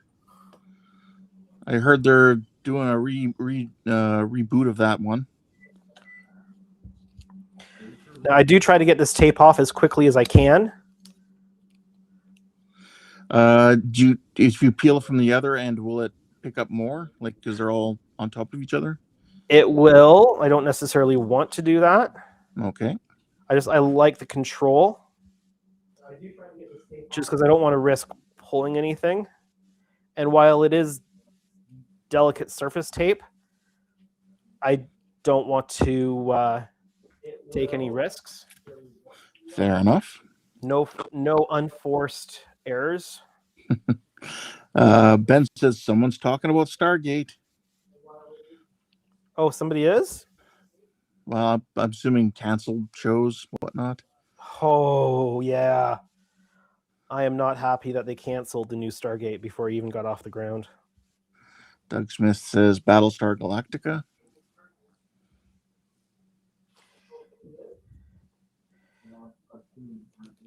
The first kit I print when I managed to get my own printer will be that no. The caveat there is no guarantees that I will do have a successful print. But the first print I do will be the Daedalus class from Stargate. Michael Fontana says, I might be showing my age. Remember the TV show War of the Worlds? I do. I do not. If it's the version I'm thinking of, I believe it was filmed in Canada. And I think they had a couple seasons, but yeah. When would that have aired?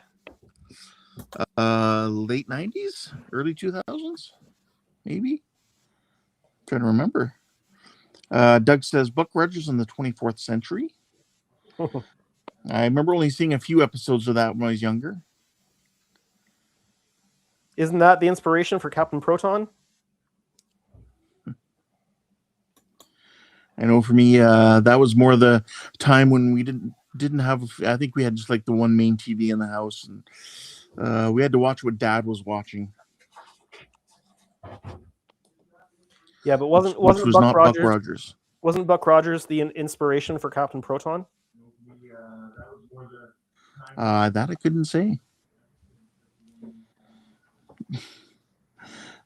See here. Jody says the Orville gets caught in the transwarp subtemporal inverse tachyon rift and encounters the Cerritos. Huh. Ben starts chanting lower decks, lower decks. Oh, I would love to do a Parliament class. I really like the Parliament class. Michael Fontana says, I think 1989. Was it that long ago? I have to Google. Maybe there was another version that I'm thinking of.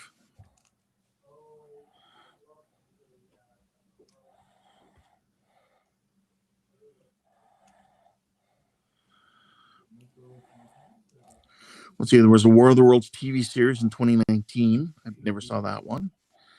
TV series. Yeah, 1988. Wow. Okay, it was that long ago. Wow. Well, I can tell you 2019 was not a great time for a TV series to premiere if it wanted longevity. Yeah, and War of the Worlds, yeah, they did do 2 seasons. Yeah, I thought I remembered there was more than one season. Wow. Yeah. Ben says, yes, Buck Rogers was an inspiration for Captain Proton. That's what I thought.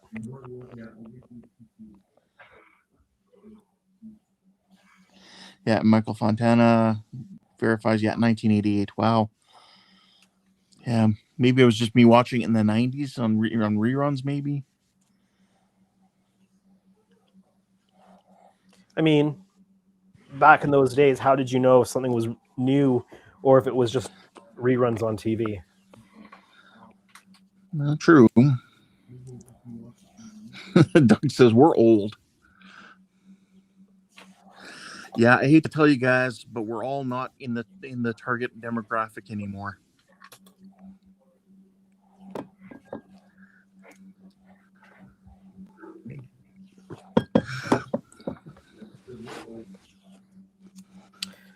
All right. Well, I've knocked one major two things off my list of to-do list for tonight. I've got the main array on the bottom with its second coat, and I've got the secondary phaser arrays on the bottom touched up. So that's good. We will move on to, once I get this demasked, we'll move on to getting the lips taken care of on the deflector array, on the deflector dish. Let's see here. Jody says, and Bill Nye was the inspiration for Professor Proton. Oh, yes. Doug Smith says UFO and Space 1999 both canceled early.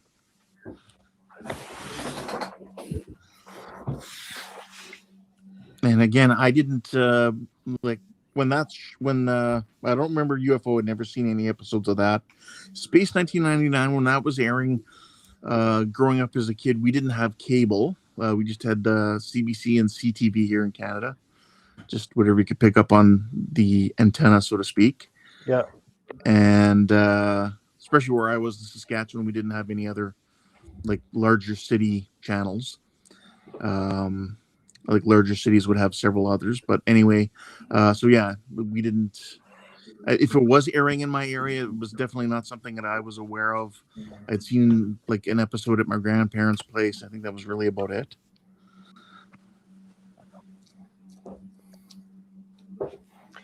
Ben said, "Oh, sorry." Doug said, "Original series Star Trek canceled before its time." True. Well, that's the obvious one. Yeah, another couple seasons would have been nice. Get to 5 seasons at least. But we do have Star Trek Continues, which was really well done. Yes. It's like a 4th season of the original series, and takes us right into preparations for the Enterprise going into its refit ahead of the motion picture. Ben Spratling says, "My mom talked about cashing in her Coca-Cola bottle caps to see short movies as a kid in the 50s, and said many were like Captain Proton. The serials." Would have been cool if they'd done a couple of side content. I mean, side content wasn't really a thing when Voyager was on, but would have been really cool if they'd done some, like a couple of Captain Proton episodes that they just produced for the fun of it. To could have been special features on DVDs or stuff like that, right? Yeah, like I believe what was Captain Proton was just that show that Tom Paris was watching on his TV that he fabricated. Yeah, and it's what he what he played the character of, right, on the holodeck. Yeah, in black and white. Yeah, I remember that. With Captain Harry Kim. Yeah, with Harry, and there was Dr. Chaotica, and Janeway played the Arachnid Queen or whatever. Jody says, "I have also never seen Captain Proton or Space 1999. Captain Proton is part of Voyager. Yeah. Jody says, or almost everything else. Doug Smith said, "Because you live in the Arctic Circle." No, I only live where I grew up is only maybe a 2.5 hour drive from the U.S. border. Most of the major population centers in Canada are within probably 200 miles, I believe they say, of the U.S. border. That's because any further north is just inhospitable. Yeah. He says, "Yes, I had polar bear steak for lunch." Doug says, freaking tundra dwellers. Yeah. I've lived up north where it's just rocks, trees, and water. Just did a quick test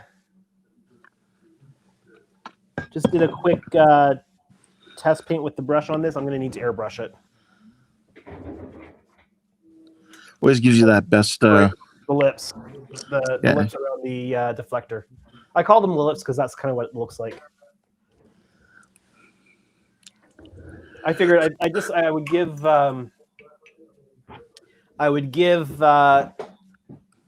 brush painting it a go, but I think it's definitely going to need the airbrush to get the right blends it in nicely. Yeah, which means I'm gonna have to mask it off, and then I'm seeing that there's a little bit of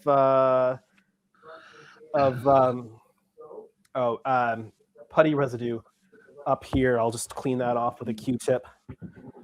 Now, a question for you, Andrew. It's been about another 45 minutes or so since the last commercial. Do you want to do another one? I'll wait until the hour, I think. Oh, okay.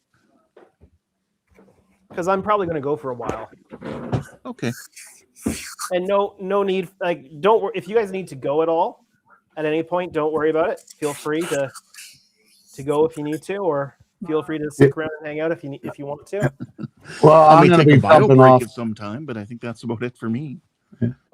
I'm going to be jumping off since I've got to get up at 4 in the morning. So, ooh, that does not sound like any little bit of fun at all. That's every day of the week for me during the week. Gross. But I worked from 6 in the morning till 3 in the afternoon. Well, I appreciate you coming on for a while then. Well, wasn't sure if Ken was going to be here since it was a spontaneous thing.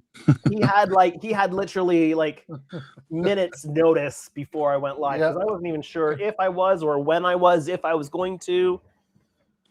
So. And I had to see how hide and seek turned out. All right. Well, things are looking great, Andrew. Well, thank you. And thank you for keeping us company tonight. You're welcome. And you take care, Ken, and everyone in chat. You too. Have a good one. All right. Bye. Take care.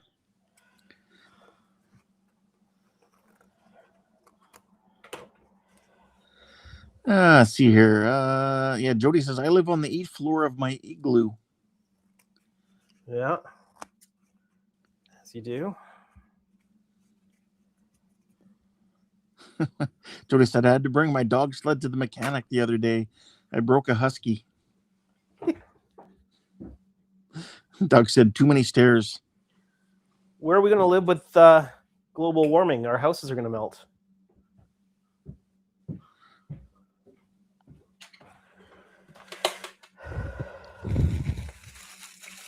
Everybody saying goodnight to Keith.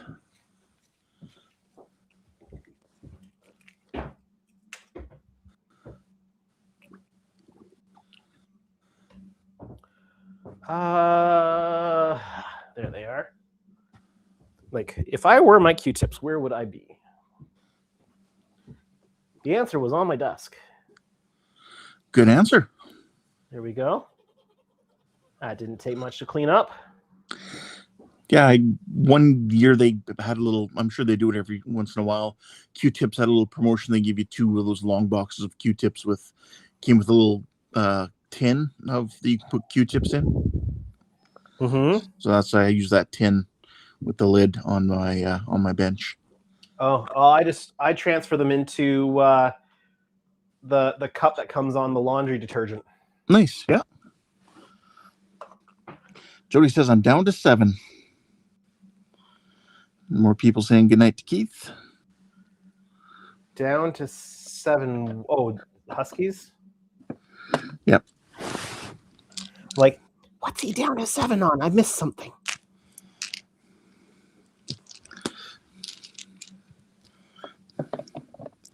So that's supposed to be like cylinders? How many cylinders you got? It's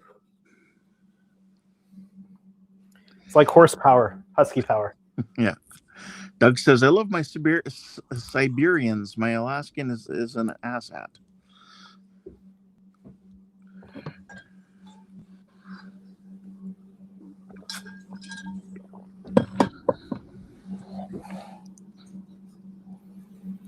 Oh, I think I missed a little bit of that putty. Is the stand in the way of viewing? No, not really.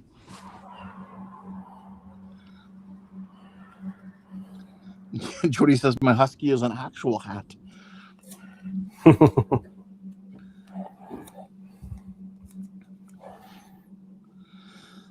On dogs, I've been watching a few videos lately on Belgian Malinois. Man, those things can jump.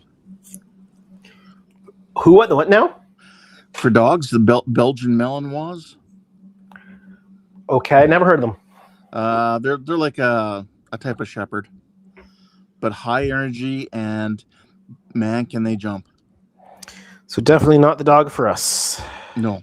A lot of time, like higher energy than a normal German shepherd. At least that's what I see. And a lot of times used for police, law enforcement dogs as well. Train really well. But yeah, you can see some of them, they like put a big hanging target up against a wall, like, I don't know, 10, 12 feet high or wherever high it is. It's stupidly high. And the dog goes running and just kind of partially climbs the wall and jumps and catches the target. There's people down there to catch the dog, to help lower it down. But yeah, we'll see videos of people putting their Belgian Malinois in a kennel outside without a roof, and the dog just, as soon as they close the gate, the dog jumps out on the other side, and that's at least 6 feet high.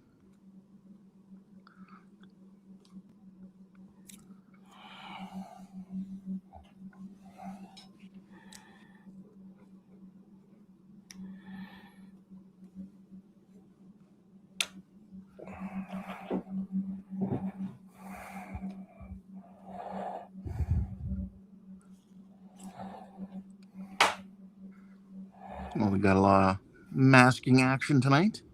Mm-hmm.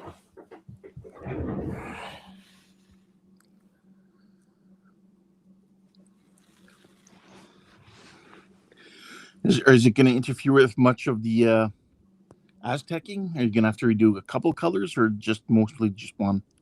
No, I was able to avoid all that. Oh, that's good.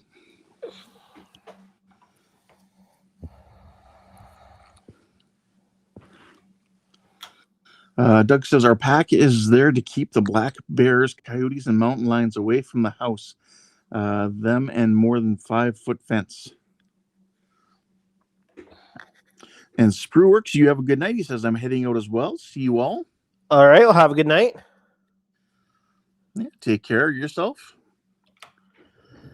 Hopefully we'll see you next time. I'm not sure where they're from, but anybody that's across the pond will be needing to head out because it's getting to be that time. Yeah, it's almost 2 o'clock in the morning there.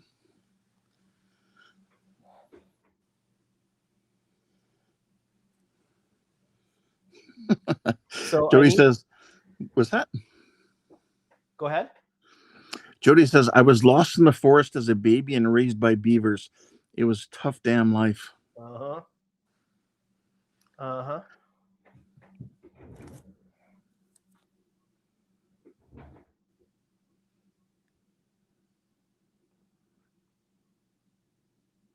And what were you saying?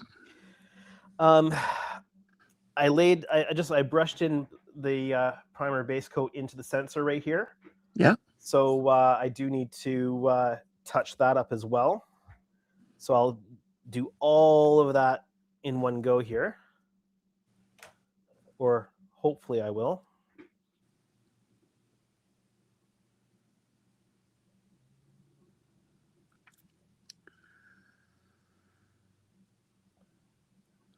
So now they ordered that Inner Lights controller. How long does that normally take to get here, do you figure? I'm not sure what the delivery speed is at the moment. Okay. Not that I expect it to be here already, but yeah. When did you order it? Just last Saturday, I think, when I was on with you.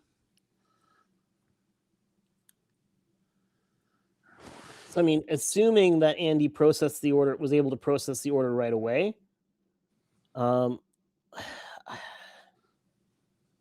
would and depending on how fast the postal service is, I would assume that you'll need to.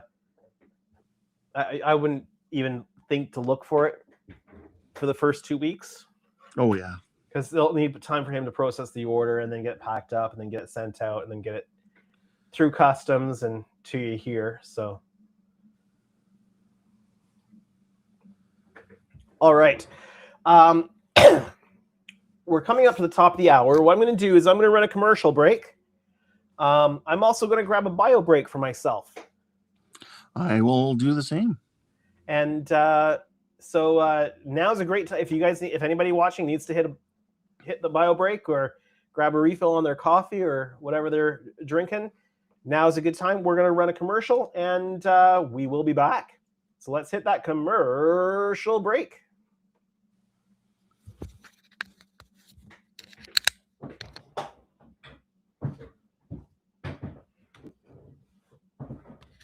And I might as well run the Fun Enterprise D footage.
Well, Jody, it's good to hear that the Beavers gave you good lodging.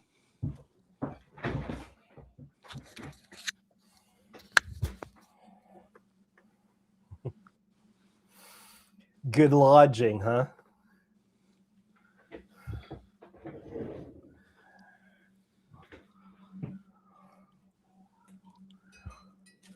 Can you hear me? Yeah. Doug, I can hear you. Yeah. Doug Smith says, awesome. I'm assuming he's talking about the video there. Yeah. Like I said, I will get updated stuff.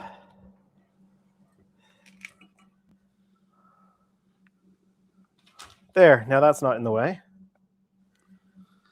Be able to see what I'm doing a little easier. Donnie's here. Hey, Donnie. How's it going? He says, what's up, guys? Welcome, Donnie. What's up? Not a Grissom build.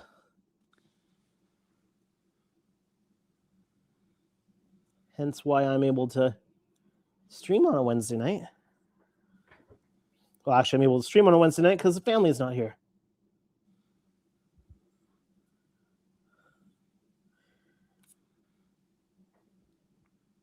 Well, hopefully, the kids are in bed by now. At the grandparents'. And if they're not, I'm not dealing with it, so. And that's all that matters. Oh, GB Models is here. He says, hello all from Australia. Welcome. Welcome to the stream. What time is it for you? Is it morning, middle of the day kind of a deal? Mid-morning, early afternoon? I would say it'd be sometime in the morning for him to be my guess, but we'll find out. Jody said, I had to be careful. Sometimes there could be cougars in the area trying to find me. Living that beaver life, right? Donnie says, that's one heck of a large Grissom. Uh-huh. Oh, there we go. GB Model says it's 11 a.m. Okay. Wasn't sure the time zone conversion, but I figured it's got to be sometime around there. Yeah, see, if I would have had to guess, I would have said about 9 a.m., but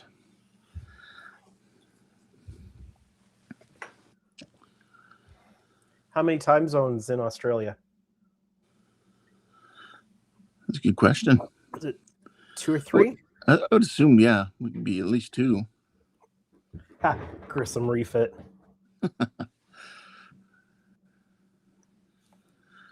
Yeah, you could do a Grissom refit there and just throw some extra like bumps on it for like phasers and stuff. Well, the Oberths, as they appeared in Next Gen, really didn't have many alterations to them.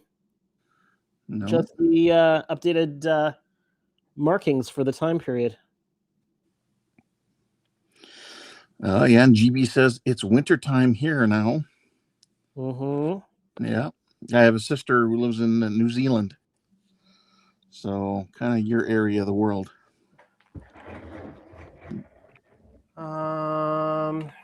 And Donnie says 1/100th scale. Oh, there we go. So Jody says Australia has at least 4 time zones. It's pretty big. 4. Okay. Well, we have 5.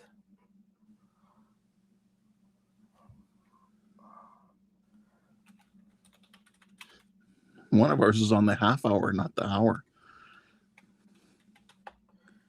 Yeah. Tonight at So I guess 9:30 in Newfoundland. We have 5.5 time zones. Because there's Newfoundland, there's Atlantic, there's Eastern, there's Central, Mountain, Pacific. Yeah. So 6. I wasn't counting Newfoundland. Yeah, it's technically a different time zone. Yeah. Tonight on Beachcombers. 8 o'clock, 8:30 in Newfoundland.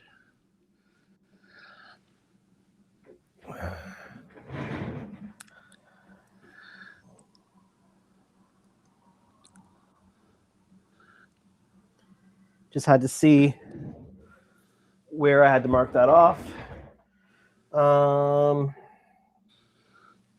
You know what? It's going to be easier, I think, dealing with this.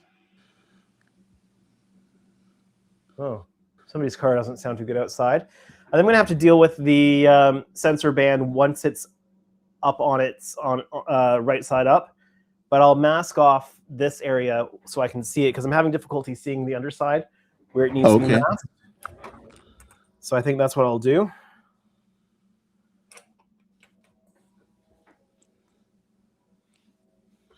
Jody said my dad's nickname is Relic. Just like the Beachcombers.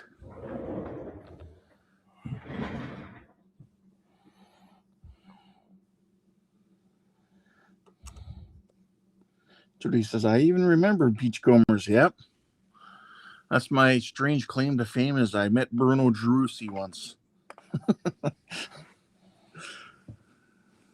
I know about Beachcombers, but I've never seen it. And I was a teenager at the time. It was more my mom was talking to Bruno Gerussi, and I was just standing off to the side like, yeah, I know who he is, but I don't really care. You know, like your typical teenager does.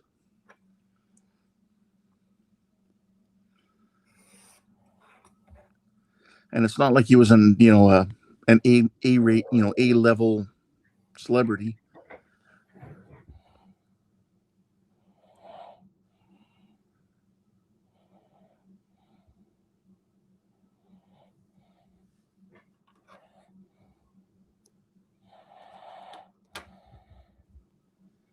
GB Models says, just to let you guys know, I am working on my XB Interceptor from the Mad Max movie.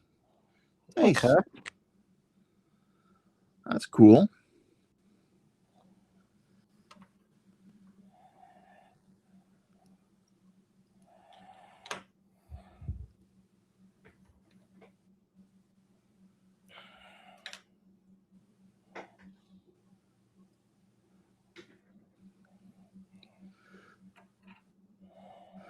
So, Andrew, do you watch any of the Marvel movies at all?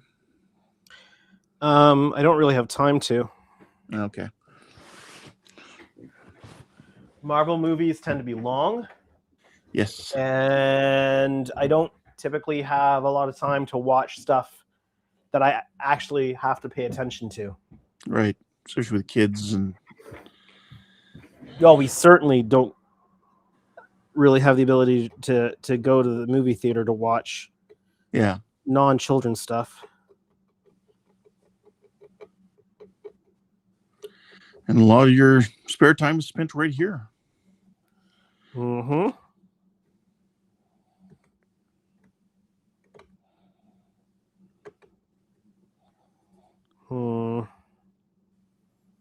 I think we might just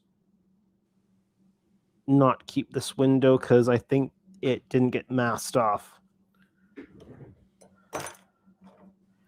I can deal with that right now. That would be we'll fill it in with the same paint we were using. I don't know if this stuff is still usable.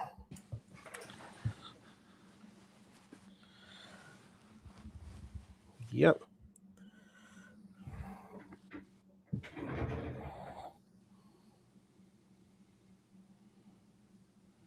I'm going to use paint as a little bit of a filler here. Donnie says, spare time? What is that? Tried to remove a mask. When you retire, you'll figure that out. Yeah. Tried to remove a mask that apparently wasn't there. Might take a couple coats just to get it filled in with the paint. Might as well check to see if there's any more spots that need to be touched up while I have this paint out.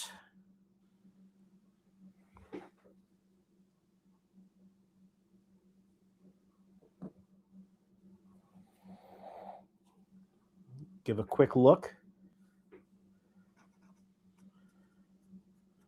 while I have the paint.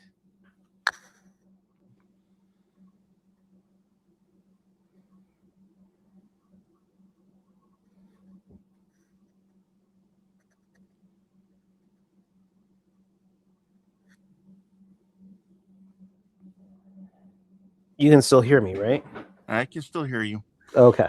I was just thinking about the stand for my Reliant build. With the way we've got it with the overhead view of the Reliant, and with the shield dots around it. Mm-hmm. So you can have them go up, up or down. And I was just thinking about how if addressable LEDs would be good to put under each one. Any reason they wouldn't be? I don't know. I don't know how programming of lights works compared to everything else I need to program or get programmed. Well, I guess you're using Arduino for that? So yes, that's my understanding. That's what Jordan and Todd, which Todd's here, that's what made me think of this, is kind of heading towards, and I'm like, I figure I'd go that route as well, but I honestly don't know what I'm doing with it. So, Okay. Todd says, "Oh, there's a thing where people are streaming themselves. Hello." Good evening, Todd. Yeah, nobody else was streaming, and I'm here on my own. Figured I might as well give it a go. Jody says, "Hey, Todd, it's Wildcard Wednesday." Is it? Oh, as in like, you never know who's going to be streaming.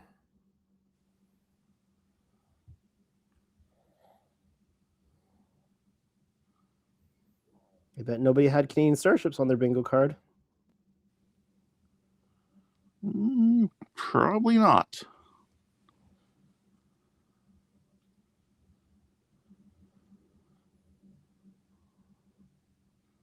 So, Todd, if you're still there, did you and Jordan figure anything out for the Arduino lighting solution for the Reliant?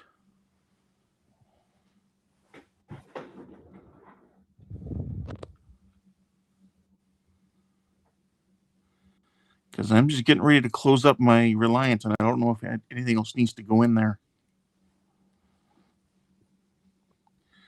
Oh, okay, he hasn't asked you a thing. Yeah, I've been trying to get a hold of him for the past couple of weeks, but he's just been busy. Busy, shockingly busy. And Jody says, yesterday it was king and a joker. Tonight we play the ace.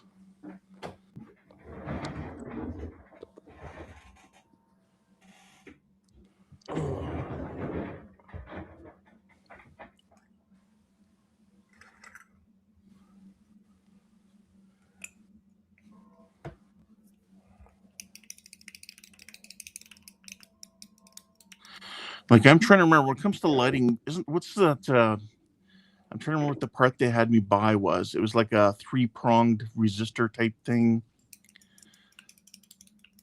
Large. It was a large thing. It was not really a resistor. I don't know what it was. It had 3 prongs.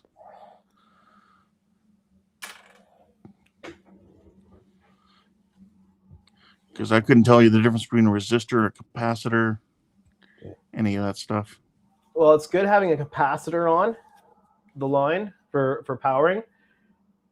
Just helps with in cases of higher draw. Keeps everything nice and consistent. It's always good to put a. Would that need to go in the model itself, or would that be something that can also just be put in the stand? That can be put in the stand, just on the power lines. Okay. So there's a capacitor on the power lines on the outside of these before it goes into the model, before the power lines go into the model. Just regulates power draw. Okay. Yeah, I'm hoping to close up the Reliant maybe tomorrow or the next day. So what I think I'm going to do here is finish masking off the bottom, and then I'm going to, on both sides, and I'm going to flip it and then mask the top, and then I will touch up that paint with the airbrush while while it's upright. So I've just had to kind of think through this process because I didn't have this issue on the other one. Jody says, I don't know much about cards, LOL. Due to his reference of King and Joker, tonight we play with the ace. Mm-hmm. Well, it depends. Joker's wild a lot of times. So, it could be the high card or also could be a low card. Could also just be a useless card you don't use. That just gets set aside. I don't really know much Depends about on the cards. game you're playing. I don't really know much about cards either, unless it's like solitaire or something like that.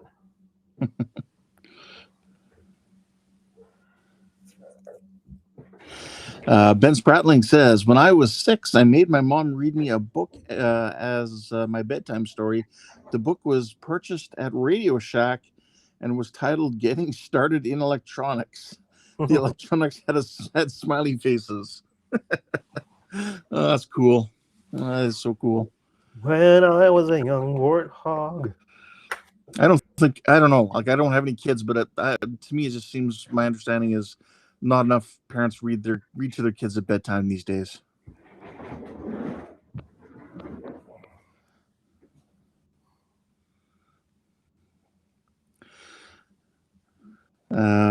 Jody says it was a reference to our streams.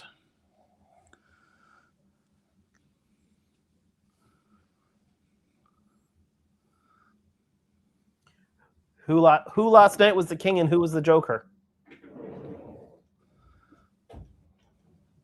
Well, would it not have been Keith was king and Ian was the Joker?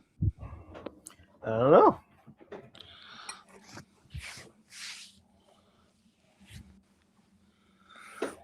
Unless he thinks Keith's a wild guy. Jody says,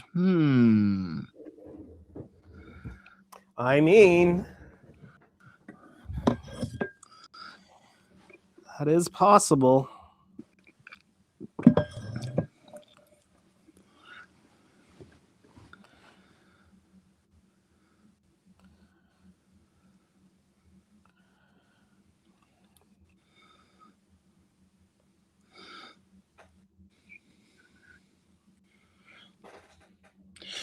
Is that all going to be the same color? You got to paint both areas or different colors? Yep. It's all the same color. Perfect. It's all the secondary primary color. Nice. You know that whole thing we went over earlier? Yep.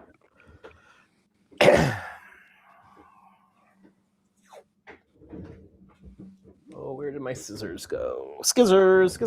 Where are my scissors? They were still on the other side.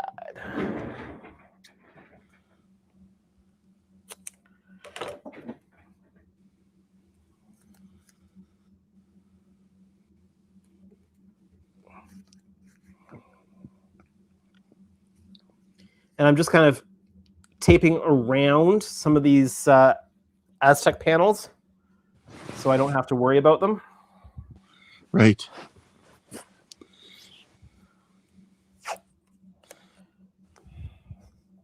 So for Strange New Worlds, what channel do you watch that on usually?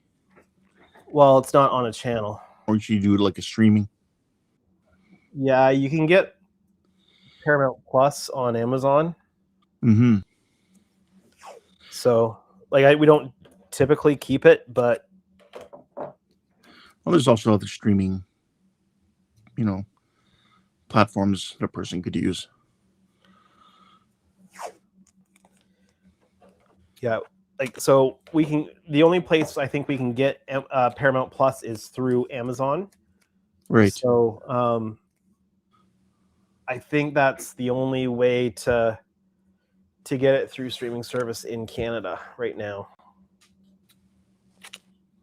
But like I said, we don't keep Paramount Plus regularly as one of our streaming options.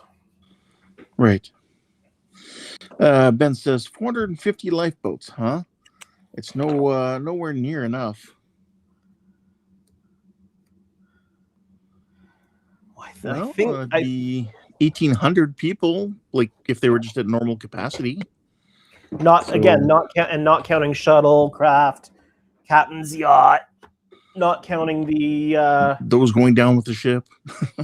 that's not counting the escape pods for the for citation ops.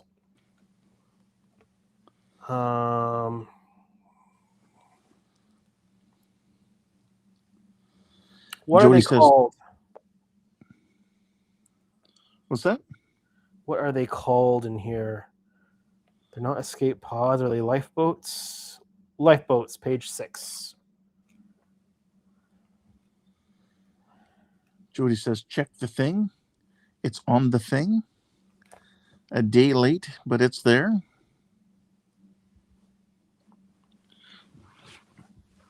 Lifeboats allow for escape in dire emergencies. Transporter emitters afford reliable movement of crew. Okay, hold on. It's not there. Lifeboats, page 174. Ben Spratling says the entire interconnecting dorsal has only 2 lifeboats.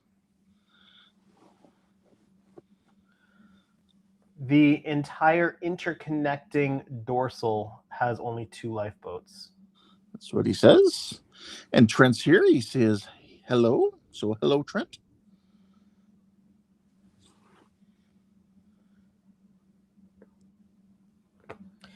Let's see. And Jody says creation ops would need reverse lifeboats. Well, he says citation, not creation, I guess.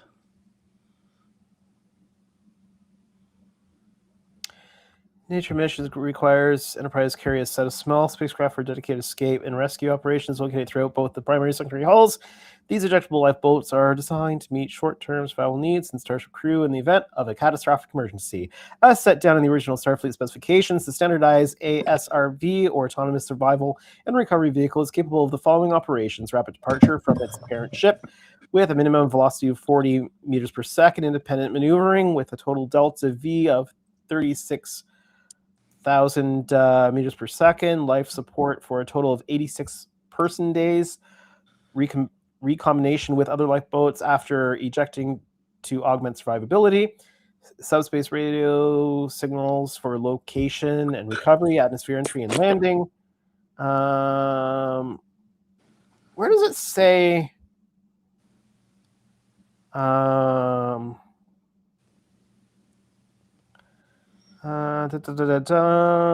Propulsion, power,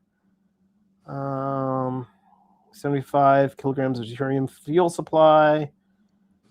I don't know what Jody's trying to say there.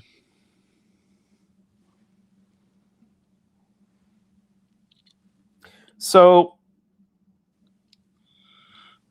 I thought it said how many occupants per lifeboat, but apparently it does not say. I seem to think it was 4 to 6. Yeah, he's got an auto corsage problem. Yes. Okie dokie pokey.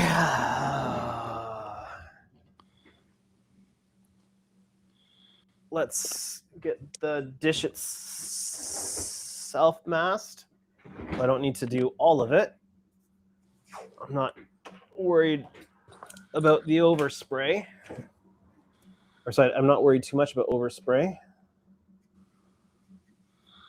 Ben says, sure, typical crew is 1,012, but Galaxy class can hold up to 6,000 if needed, so there's not enough for max capacity. It'd make me think they would take something like that into account, though, if they needed that, be it more stuff in the shuttle bays or. Yeah, my guess is that if they were doing a like a colony transport or something like that, that they'd have additional auxiliary craft on board. for that purpose. I mean, I'm not a doctor. I don't know these things, but that would be my assumption. But that was a good point there, Ben. You were correct. They certainly have enough for just their standard crew and families of just over 1,000.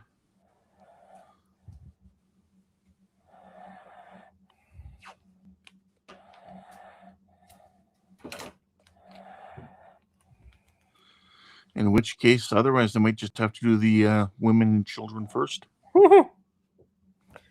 What was the crew complement of the TOS Enterprise? I believe it was like 400. We don't even know what those escape pods were.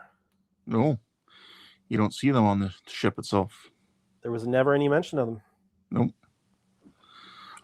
There was where that guy Finnegan had to hide, and then he faked his own death and then tried to blame it on Kirk during a solar storm. Yeah, but the pod there was a special pod for measuring the storm or whatever it was. Yeah, and that's the only ever mention of a pod they ever have. And why would they have to eject it? I don't understand. And why did Kirk look so cavalier about ejecting it in the footage? Because he didn't actually. It was doctored footage. I know. No. The doctor was that he didn't hit red alert first. Right. Ben said, I saw a cool model someone was doing where the Galaxy class had 2 deviants attached under the saucer for defense. He says deviants, he meant defiance. Attached under the saucer for defense, and a Nova class attached between the nacelles for exploration missions. That would certainly be a unique configuration. That sounds like they're really looking to go somewhere not that safe. Okay.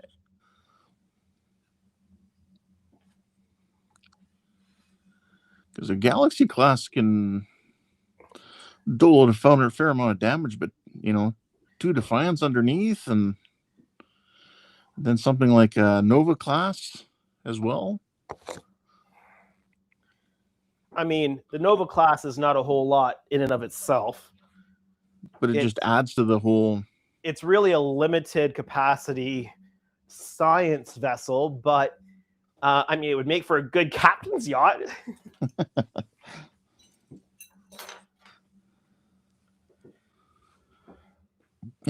You'd certainly think it'd be well protected if it was seated in between the 2 nacelles. It'd be within the Enterprise's or the Galaxy class ships' shields.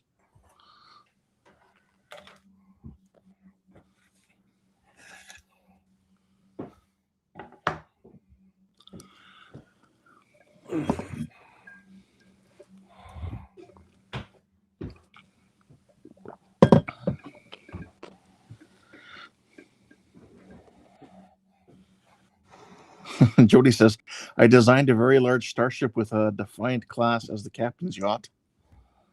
Mm-hmm. That's one heck of a captain's yacht. I just noticed something on the top that has to be painted. Pretty sure. Do tell. There we go. Let me just double check on the other one.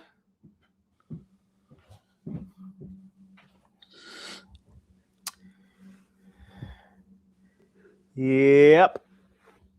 I'm going to have to meticulously mask off the ring here.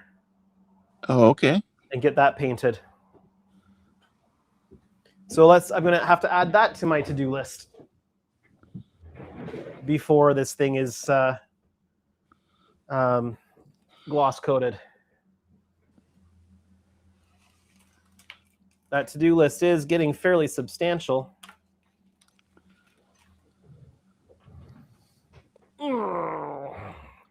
I wish my overhead camera from a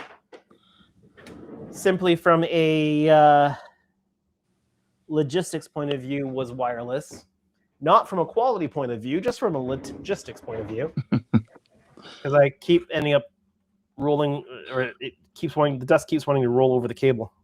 I see that.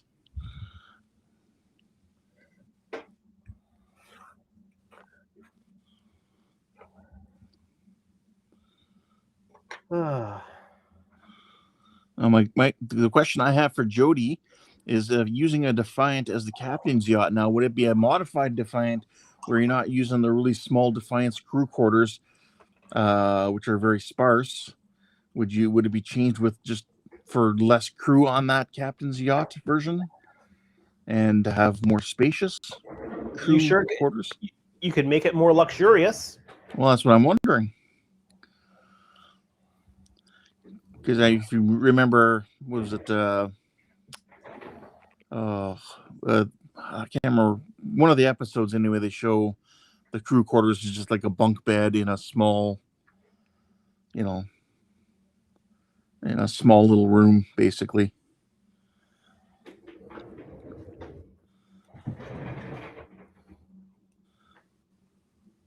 Yeah, definitely not much space. No.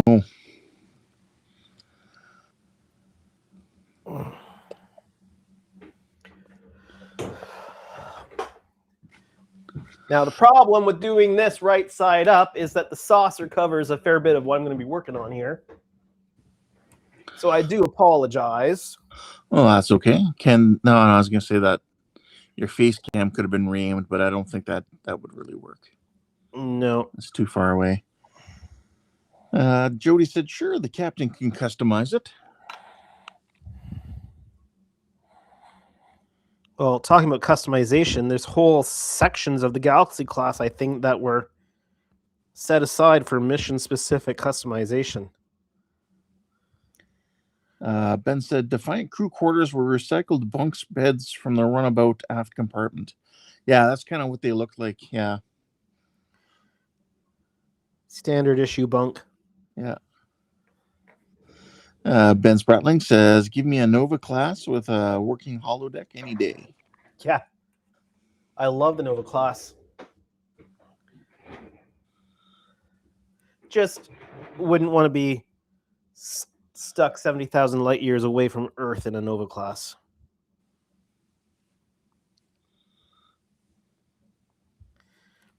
Even Voyager was a fairly small ship to be stranded in.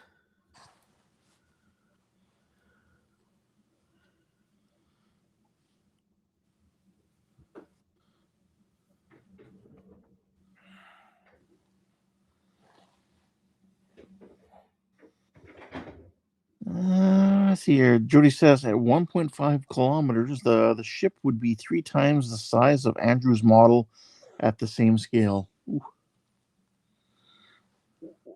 1.5. What's 1.5 kilometers? Did I miss something?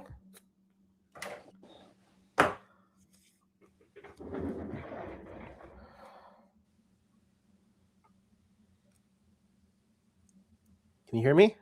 Yep. I'm just rereading his question to figure out what he meant. Oh. He said at 1.5 kilometers, the ship would be 3 times the size of Andrew's model at the same scale.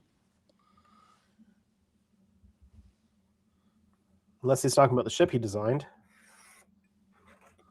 Or could be. That's a big ship.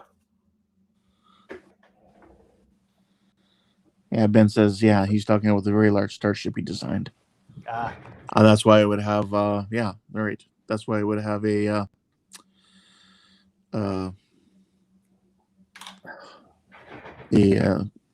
Defiant size captain's yacht.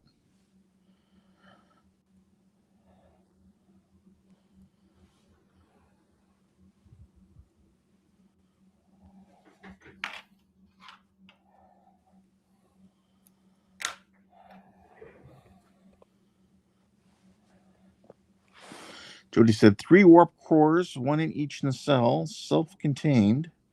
A third warp core in the saucer for retractable nacelles. You're a madman. A madman. They said it couldn't be done, but Jody proved them wrong.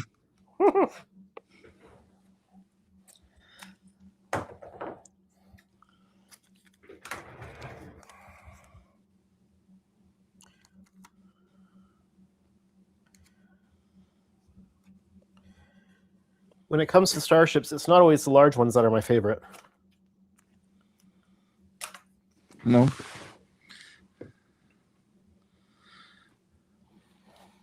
Like I like like probably one of my favorite designs is the Akira class. Yeah, I've heard you say that before. I like the Titan. I like the Parliament class.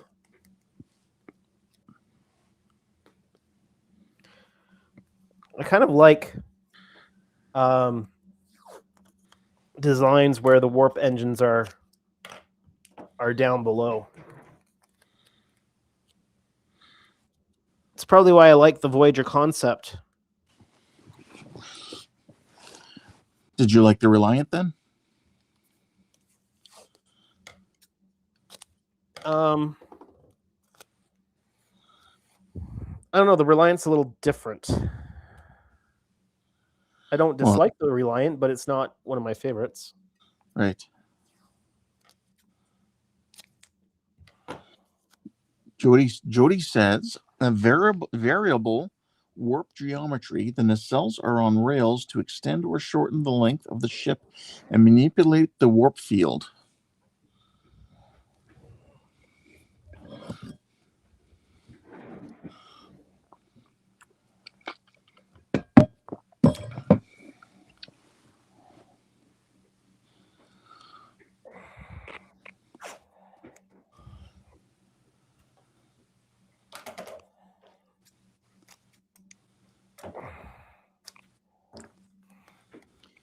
What would be the mission case for that size of a ship, Jody?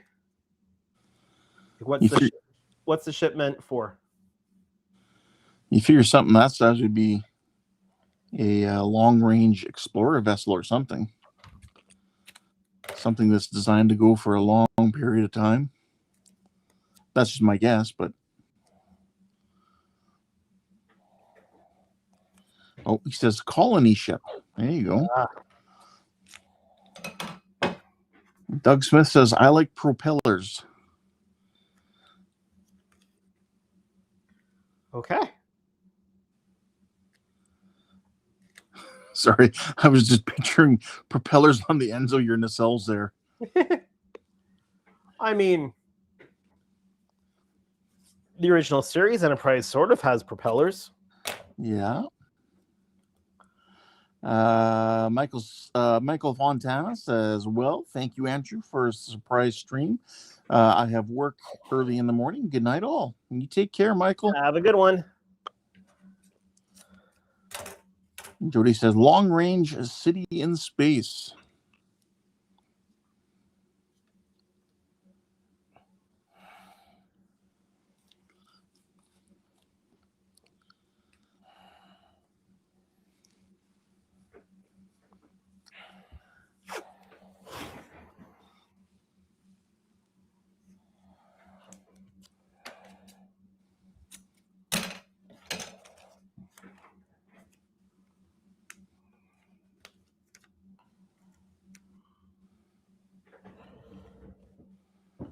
Those are not being laid down flat intentionally.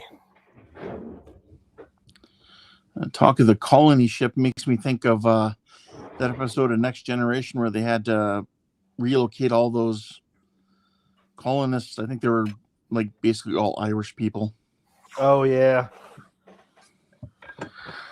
And their livestock. And the clones. Yeah.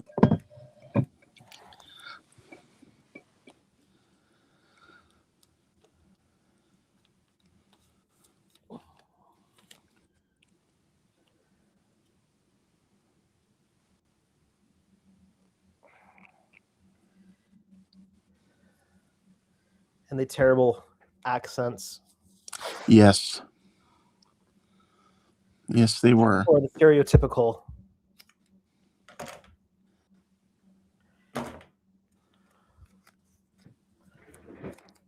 I wonder. Go ahead. I said, I wonder what Colin Meaney thought about that episode. Yeah.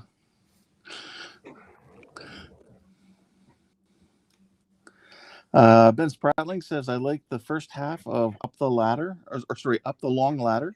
Yeah. Wasn't a fan of the second half.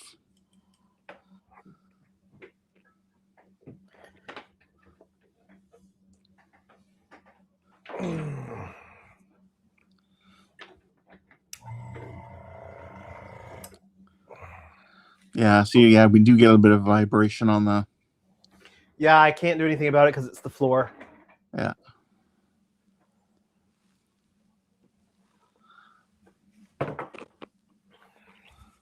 We've still got 14 people watching 2 hours and 42 minutes into this unscheduled and unusual live stream.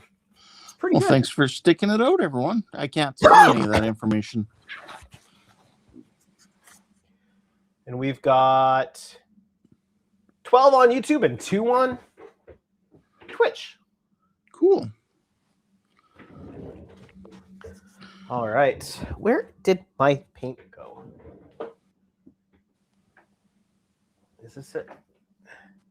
Yeah, this is it.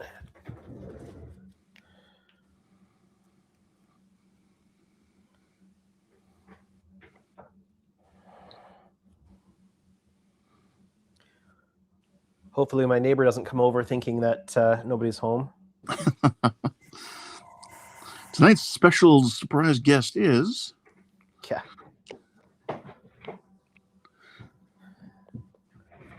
Ben says, you know what? A diorama of the Irish colony living in the cargo bay would be hilarious.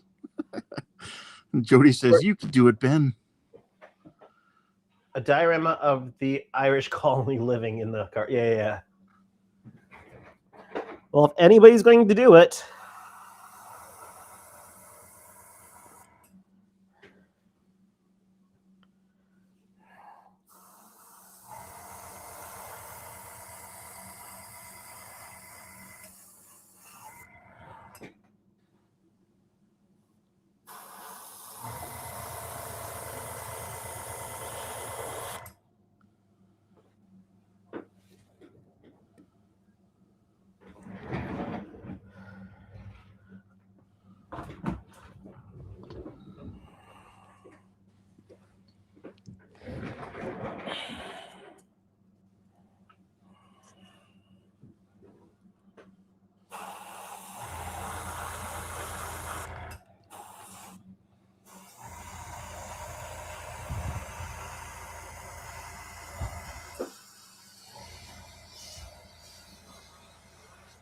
And Jody's winning the comments. He's got the most amount of experience points. Jody's winning at life.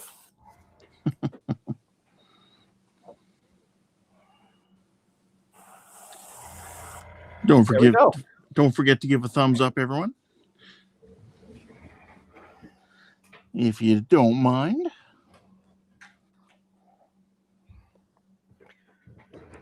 Whew. All right. That's one more paint down on another section. Let me go just do the quick clean out on this. I'll be right back. All right.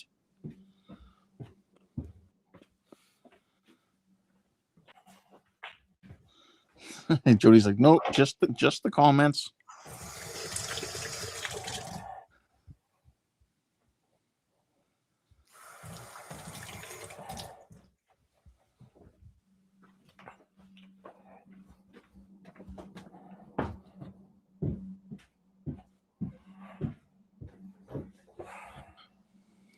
And I'm back. Just like that.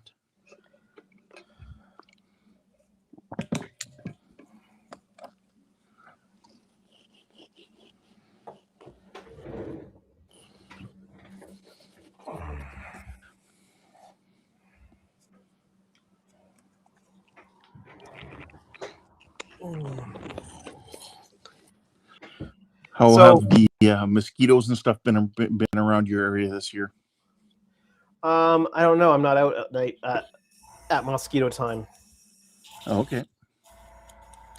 And I've got the garage door open, but I've got a big screen on it.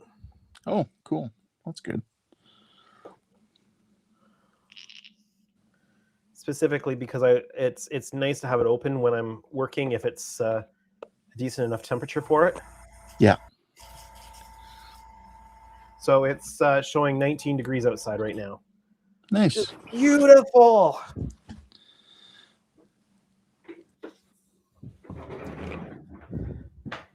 $19 degrees. I'll take it. Yeah, we're still at we're at 25 now. Feels like 31. And for all those of you who use the Fahrenheit system, that'd be 77. Feels like 88. Oh, that's in freedom units. Yep. All right. So far in 2 hours and 47 minutes, we've managed to get the second coat of paint on the phaser array, get the other phaser arrays touched up on the bottom, and get the deflector lips touched up. Let's see what else we can get done tonight. Doug says it's 28 degrees Celsius here. Yeah, it's a warm one. That's no fun. No, it is not.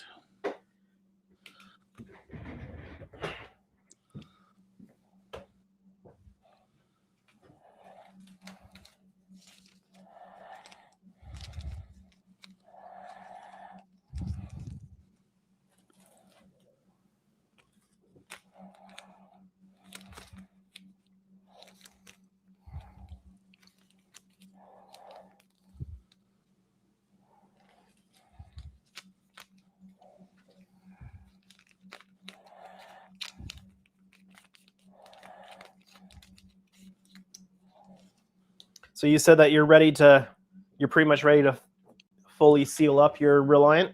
Yeah, I'm ready to slap together the top and bottoms of the main hull. Do you ever have any issues getting your nacelles wired up to the rest of the ship? Oh yeah. Well, not to the ship yet. That part of the ship is remaining off until after the main hull is painted. So just so that that roll bar and whatnot is not in the way of getting into areas to paint.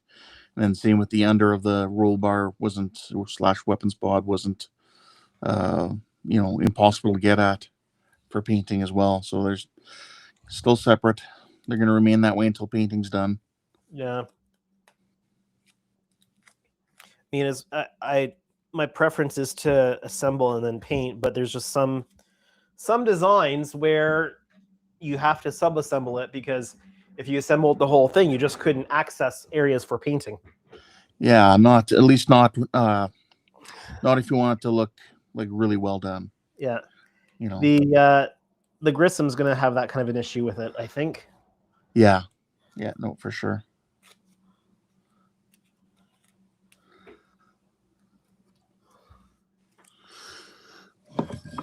At least there's not that much of a need to wire as much for the Grissom. Like there's not well, I mean you can put a ton of lights in it if you want, but typically it's not a lot of call for a lot of different lights, I think. Yeah, but if you're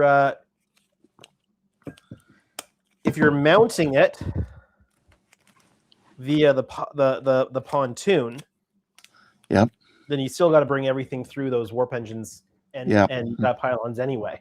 Yes, true. And it's joining that and dealing with the slack wire, right? Yeah. That's where That's where I would rely on watching other people's videos and how they did it. Yeah.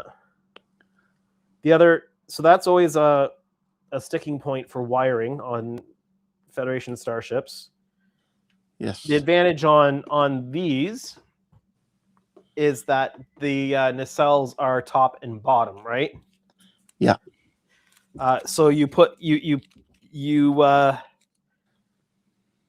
build it on the nacelle and have the bottom piece to cradle all your wiring and stuff like that, and then you can put the top on.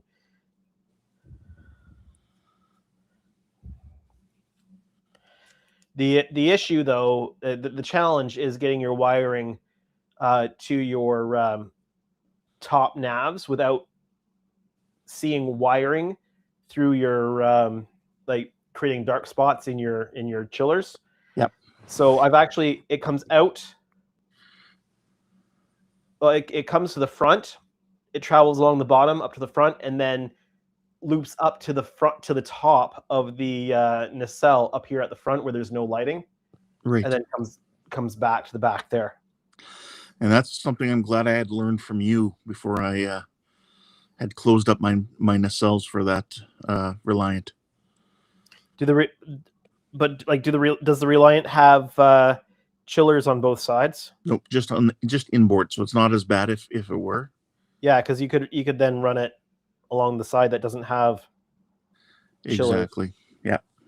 But that's basically where my light is. It's just a blue light strip there. The 1400E kit is challenging to do the nacelles. One, because there's not a lot of space inside those nacelles. Right. And two, they're side halves on that. And so you have to build it kind of on one side half and then get the other side half in. And the challenging part there, which I always have issues with, is the navigation lights, because the navigation lights are on the seam. So that's always a challenge.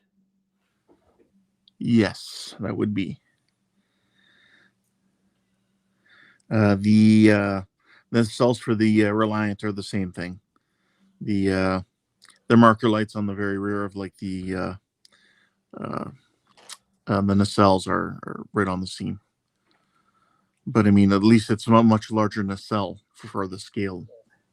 And the thing is they didn't have to make the nacelles for the Enterprise E side halves. They could have done a top and the bottom really easily, and it would have been so much better.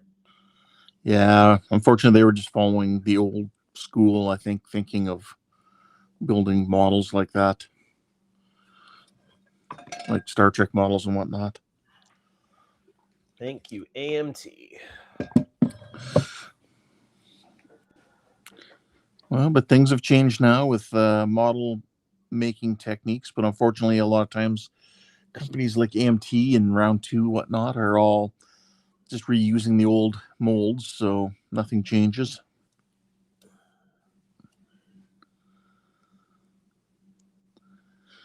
At least it's not just AMT anymore, and for the old Star Trek stuff, I mean, companies like Bandai and stuff were given licenses, and Bandai does really good models for assembly. Yeah, but Bandai pre-paints everything, don't they? Nope. They do mold stuff for a number of their models they're molded in colored plastic, but pre-painted, no, not necessarily. Those lips look so much better. Let me get the handheld here after I get the rest of this tape off. And I'll show you. It's also hard to see underneath there because the saucer blocks light.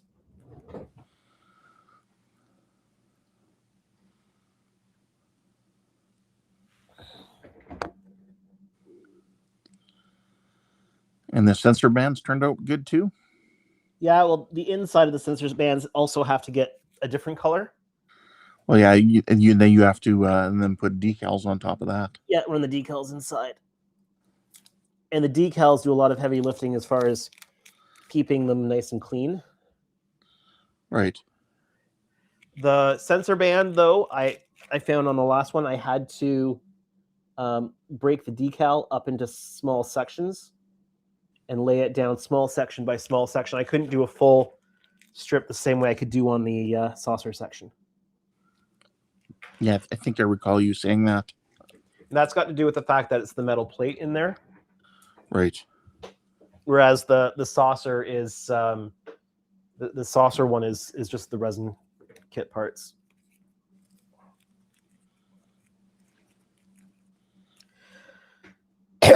Okay. We're coming up to 10 o'clock. I'm going to do another bio break at 10 o'clock here. All right. And if you want, maybe another commercial break. Yeah. And I don't think we'll go past 11. That'll be a 4-hour live stream. That's a decent hunk of work you're showing them then. Mm-hmm. Okay.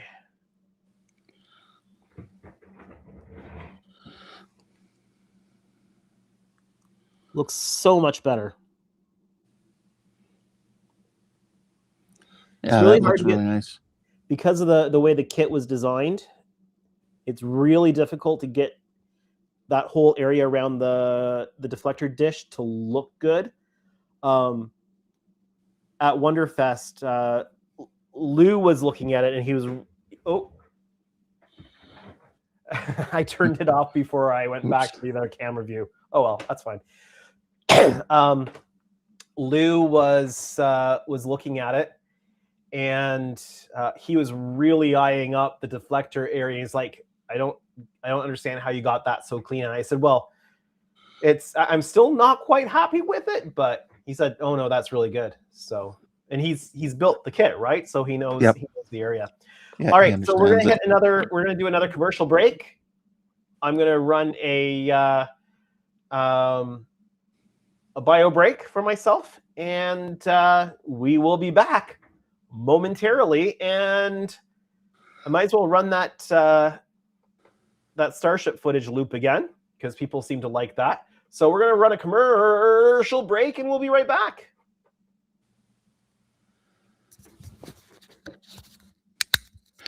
So, Jody, was that more of a statement or kind of meant to be a question? You've been on for 3 hours. Like, are you surprised, or are you just letting us know that it's been 3 hours?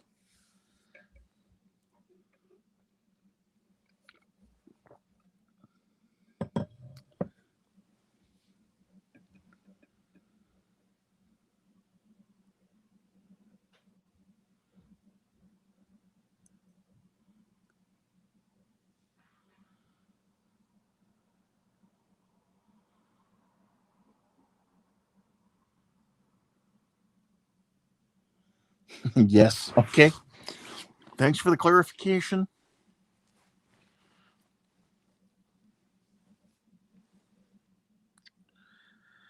All right, Ben. Ben says, okay, see you all Saturday. My 20 GB virtual machine finished downloading. So I'm going to get some dinner before I install it. All right. Sounds good. Ben, you take care. Have a good night. And we'll see you hopefully on Saturday.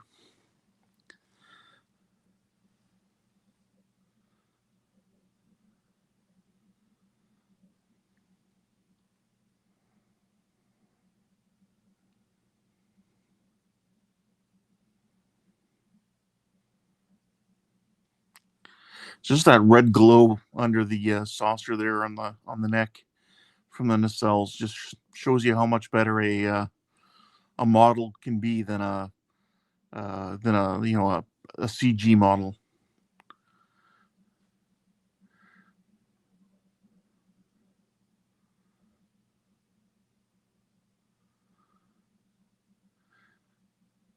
It just looks, well, more real for, to my eye anyway, for sure.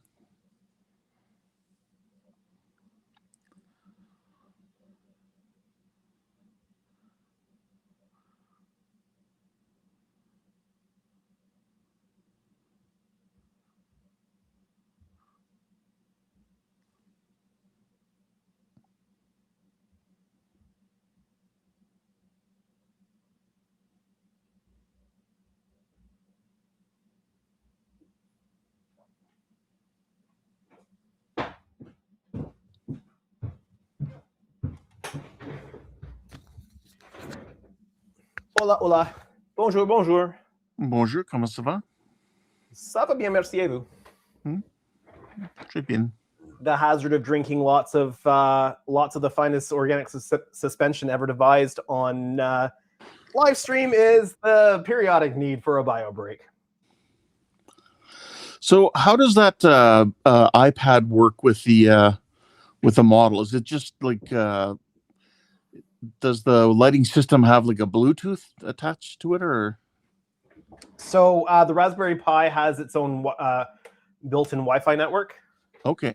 So it broadcasts the Wi-Fi network, and you attach the iPad. You connect the iPad to that Wi-Fi network, and there's a special app that you get, Okay. which controls it.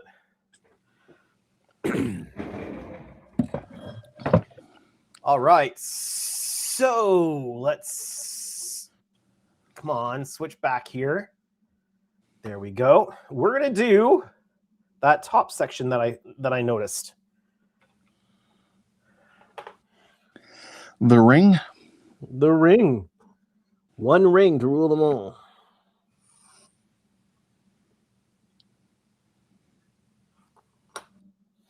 And I just cut that tape way too narrow.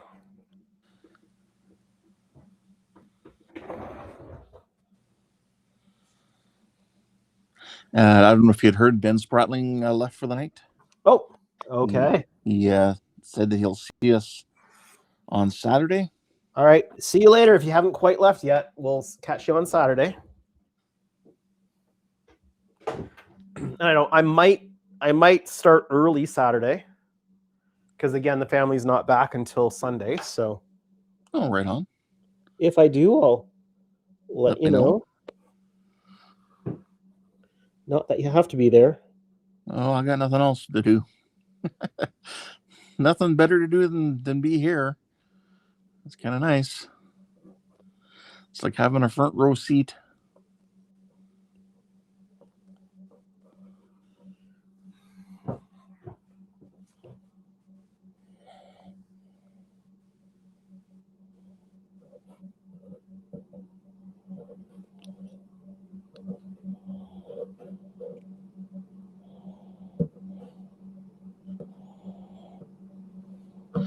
And I think I owe Keith an apology because for the longest time tonight, I thought it was AK that was on, not Keith.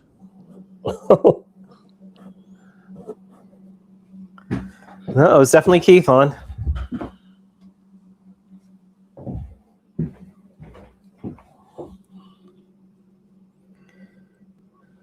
Because I'm so used to it being myself and AK.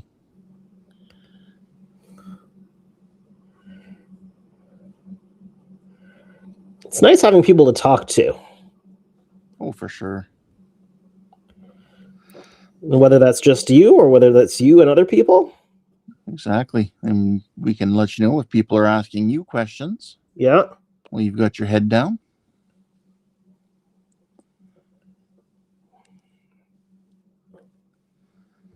Hopefully it's not head down, eyes closed. And Jody had said just before the commercial break, Jody had said, you've been on for 3 hours. And I had asked him if that was more of a statement or kind of like supposed to be a question, and he just replied yes. Okay.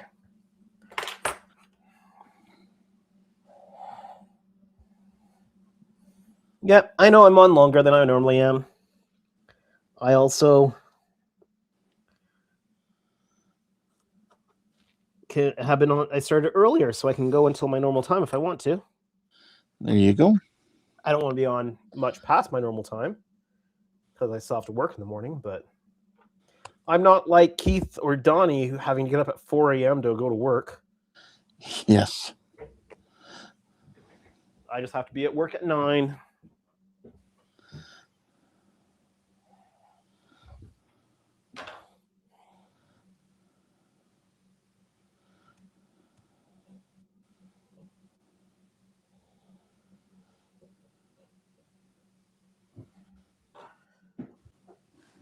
Jody now says no. All right then, Jody. Very indecisive of you. He's making his intent very clear. Clear as mud. Yeah.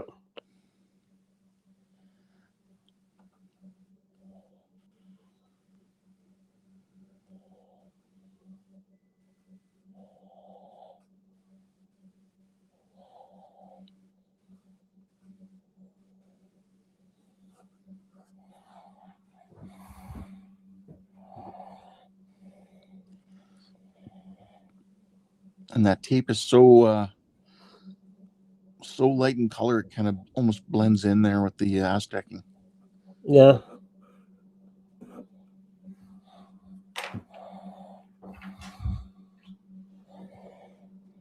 Well, and it's not very wide. Yeah.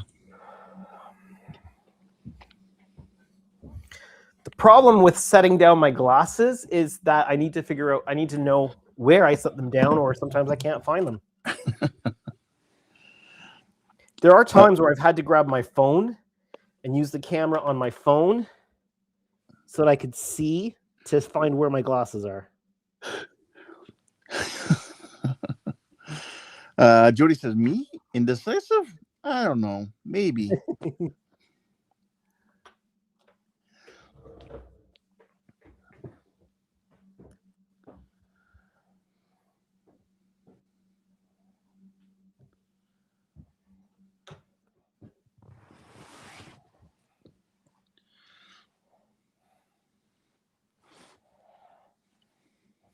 What I like to do when I'm masking these kind of round circular areas is start on the area that's kind of more straight, Right.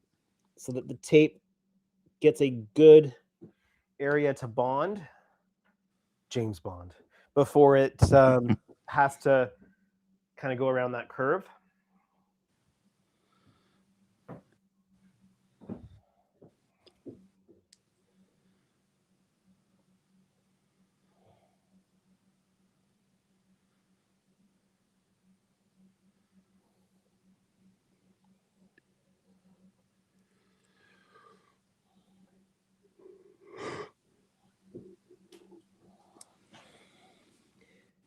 This is where being a little bit taller would be helpful. Or a desk that you could Lower. Yeah, exactly. Almost like a standing desk type thing. My computer desk is a moving, it goes up. It's an uppy and downy desk. Right. But yeah, like a standing desk. Doug says masking is an art. It was so true, Doug. 99% of masking is patience.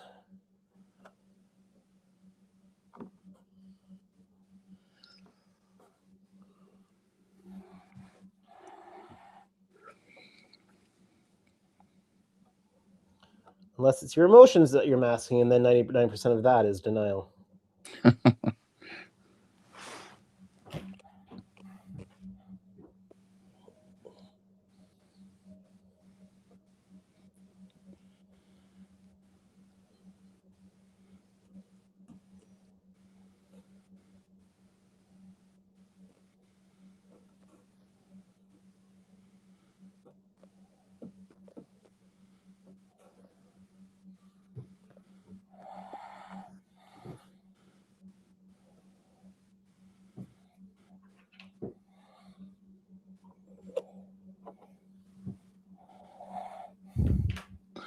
Are you glad you don't have to do pearlescence to paint on this?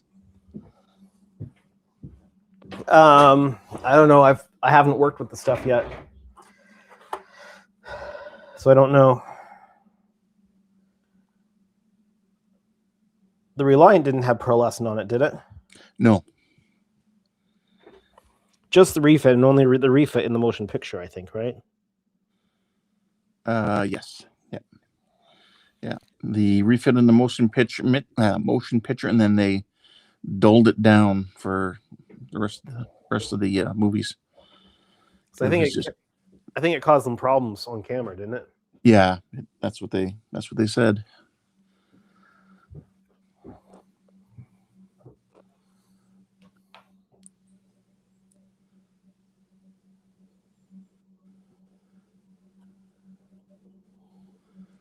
Yeah, I kind of like the refit Enterprise from the Wrath of Khan before it got damaged. Mm-hmm. That kind of a look. Plus, the bridge was much better than it was in the motion picture. The uniforms were better. Much better. The uniforms in the motion picture were a mistake. Yeah, they were.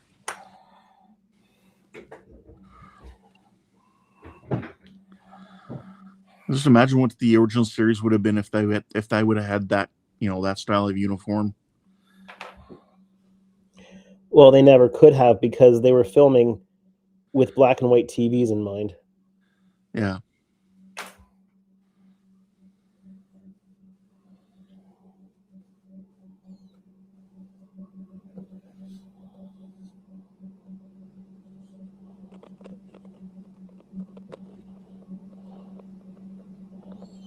Well, not the ship though. I mean, the uniforms with the red. Yeah, the reason they went so colorful on the uniforms was because of the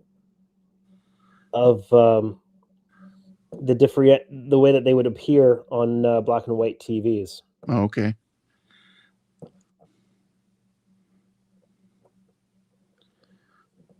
Because they had to take both color and black and white into consideration. But that's why that a lot of the sets were bold colors like that too. Contrasty. Yeah.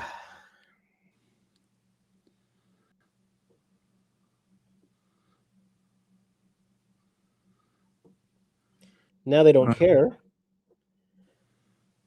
Now they make TV shows and movies way too dark. Yeah, I would agree with you on that. There's a lot of movies that come out these days that are way too dark. It's like I'm looking at my screen and it's just dark. It's like I want to see what I'm supposed to be able to see. I need to get cataract surgery.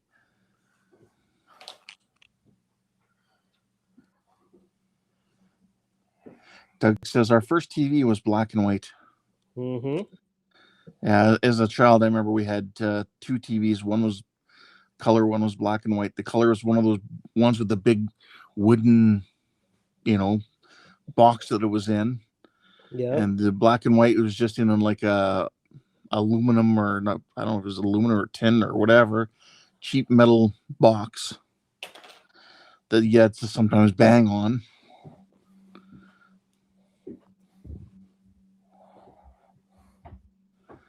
Doug said we got our first color TV in 78.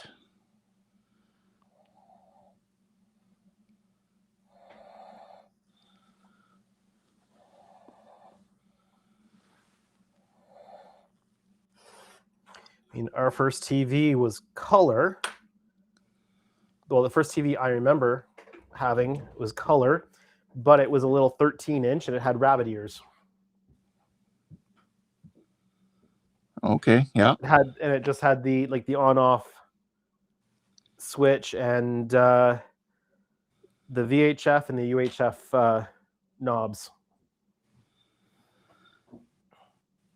Yeah, I remember our black and white TV a lot like that with the with rabbit ears. Sometimes you'd have to put tin foil on the rabbit ears. Mm-hmm.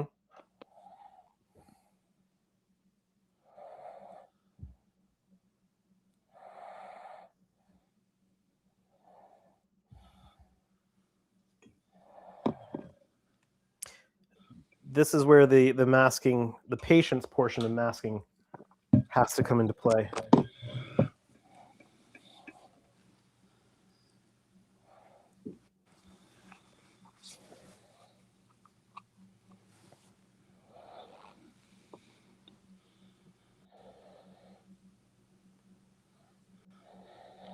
And I would assume our first color TV, I would assume that would have been from Sears because my dad worked for Sears. Mm-hmm. He started off as an appliance repairman. which has come in handy over the years.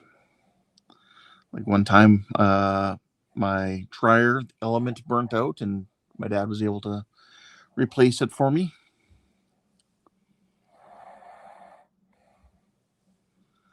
Much cheaper than getting someone else to come in and replace it. Yeah.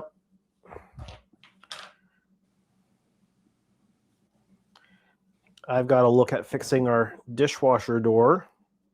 Oh, leaking or No, it's just the mechanism that bears the weight of it when you open it yeah. is broken. Oh, okay. It's a wire spring So instead of mechanism, I it, believe. so instead of it dropping down easily, it just wants to fall down. Yeah. Yeah.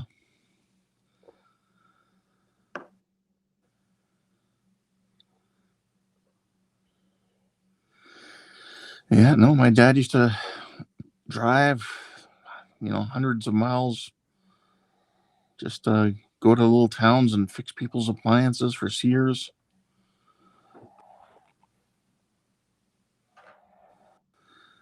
And then he went up the ranks and became a salesman for Sears. It was a traveling salesman for a while.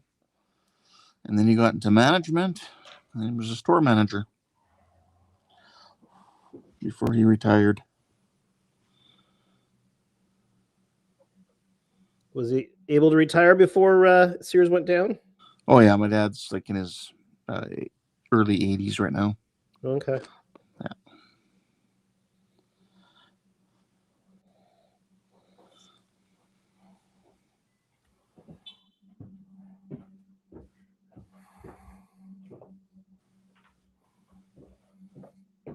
It's definitely a case of people not knowing the heart of the business, trying to get money out of it. Yeah. Yep, exactly.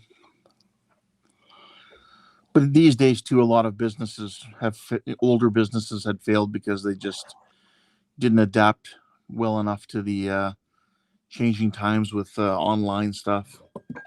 Like you look at the Hudson's Bay company.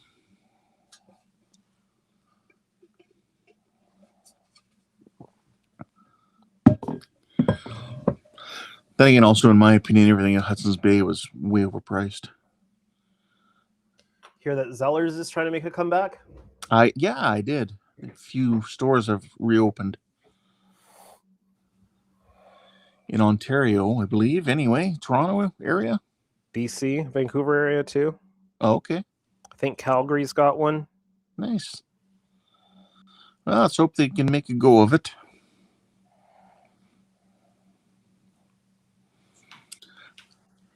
The Americans don't know what we're talking about. Will they honor my old Club Z points?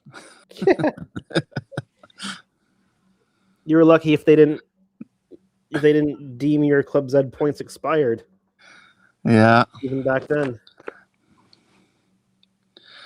So it's not like I'd still have a Club Z card anyway. You didn't throw it out, did you? Oh, probably at some point I did. In one of the old wallet purges. Did you see that Canadian Tire's selling Hudson's Bay branded products? I'd heard something about that, like the blankets and stuff. Is it? Yeah. Yeah. Mostly just some nostalgia stuff. Yeah. Yeah, I thought I had heard something about that. I've never owned a Hudson's Bay blanket. Me neither. I wouldn't say no to someone gifting me one. Like if, for Christmas, if my parents had bought me one or something, I wouldn't say no to it. But it'd also be more of a decorative blanket, not something you actually use as a blanket on your bed.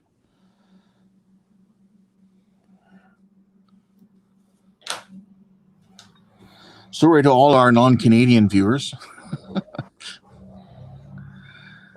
What would Zellers be equivalent of in the U.S.? I'm trying to think. Kmart? Yeah. Although we also had Kmart as well. We did. Now I don't know if our Kmart was similar to the U.S. Kmart, but I always thought Kmart and Zellers were kind of similar, Yeah, I'd say you're right. minus the blue light specials. Yes. Yeah. In fact, the Kmart we used to go to when we'd go into Ottawa for shopping turned into a Zellers after Kmart was done. Yeah, a lot of them did. And then the Zellers turned into a poor attempt at bringing in a Target. Yeah, Jody says Target. No, I think Target was more higher end though, Jody, than Zellers. Not that Target's super high end, but Although the Target they tried to bring into Canada might have been a bit more like the Zellers, because it wasn't on par with the American Target. yeah. My understanding too is their big failure was just not setting up the supply chain well enough. Remember, they had empty shelves. Yeah. Like right from day one. Yeah, should have had everything lined up better. Target also sent people up from the U.S. to manage all the stores instead of hiring Canadian talent. Oh, see, I don't recall that, but yeah, that's Well, not because good either. I knew a family that had come in to the community from Oh, okay. Texas to because one of the parents was running the Target store.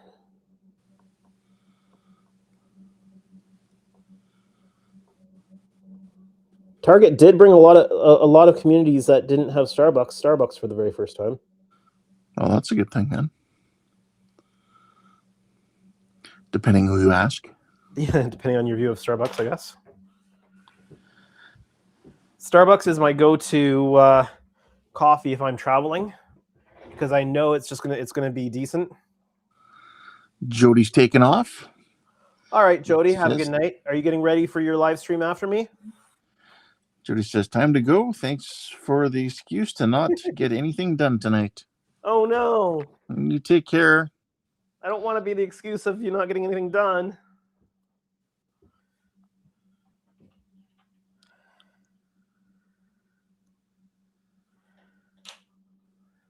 And for anybody who didn't catch it earlier, no, Jody is not streaming after me.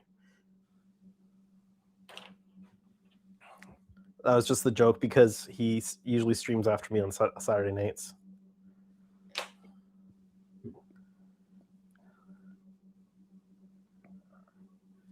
Yeah, I'm thinking I might start early on Saturday. I can't go late because Jody streams, and I also can't go late because I have to be up early in the morning. So I might just start early.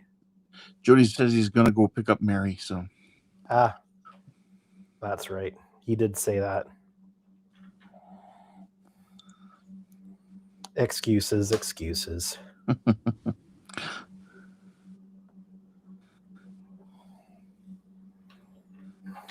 Yep.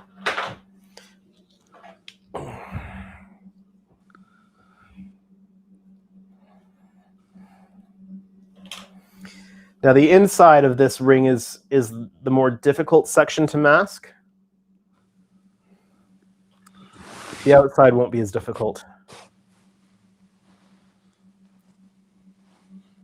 And what color is the ring? It's a light gray. Probably the same light. I think it's the same light gray as the photon launcher, if I remember correctly.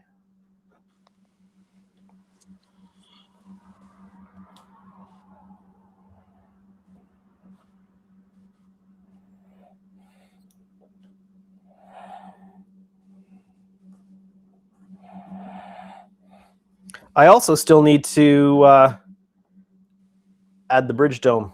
Yes. I'll have to make up some solar res glass for that.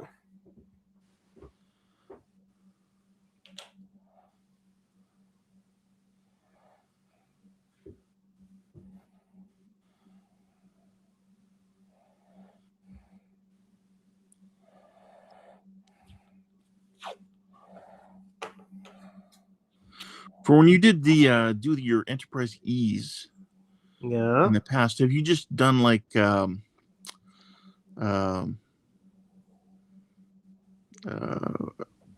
what have you done for your windows? You just use like on the 1400s, they're so small, just microcrystal clear at the end of the process. okay. Like once everything else is done, the last thing to do is fill the windows with microcrystal clear. That's what I'm thinking of going with the Reliant. Yeah, if the windows are small, that's really microcrystal clear or something similar. Right. Because the windows on the E are too small really to mask. I mean, Yep. I could cut masks and do it, but those masks are not, those little tiny pieces of vinyl are not really going to have enough adhesive on them to stick. Right. Because they'll be just so small. That's one of the issues that people have with the neck on the 1400 Enterprise D if they're trying to mask them.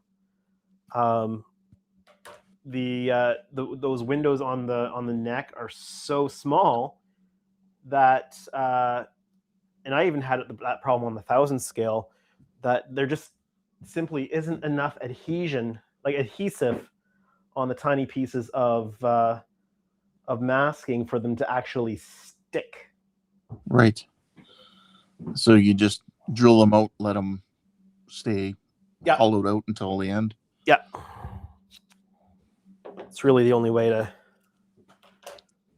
That's why also I would prefer using the styrene kits rather than the ABS clear, like the crystal clear ones. Yep. Because the styrene is much more flexible, giving than the ABS crystal clear stuff is. Right. And makes for a much easier material to drill holes through without cracking. As you say, to drill holes through, yeah, because that crystal clear stuff just, that material that they made those out of, great idea, but that assumes that you're okay painting and scraping those windows, and I don't like the results of scraping the windows. Yeah, from 5-6 feet away, it doesn't look bad, but as soon as someone gets closer, and the model that scale, people are going to want to get closer.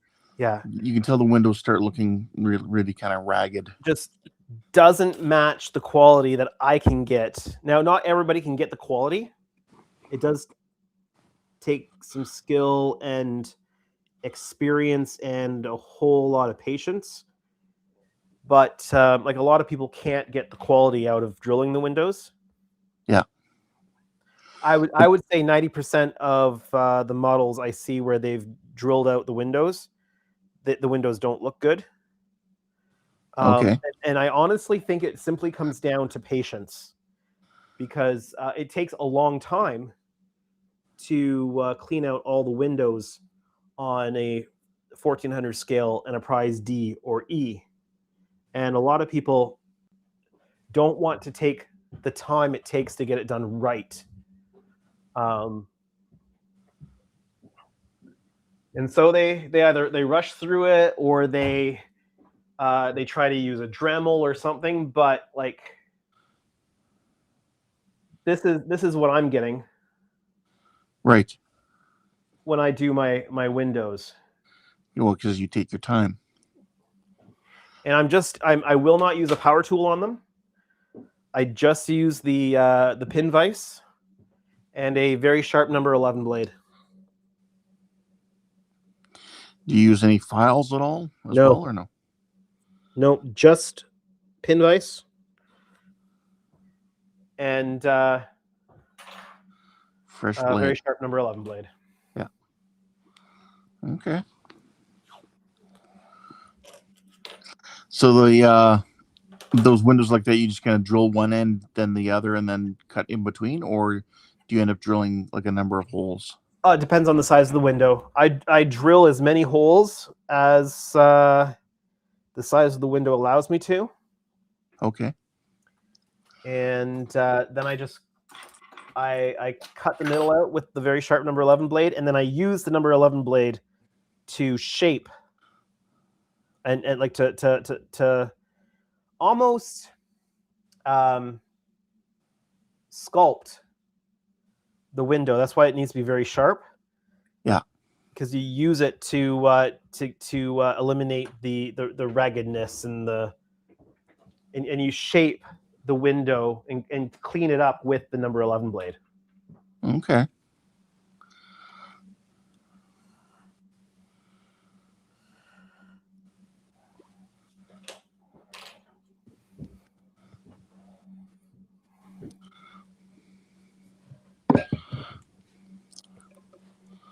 But the moment you try to rush it, no good. And people are always looking for the fast way of doing it. And I keep saying, if you want it done well, you can't. There's no fast way to do it. I got a message from Jordan, so I'm just replying to him. Oh.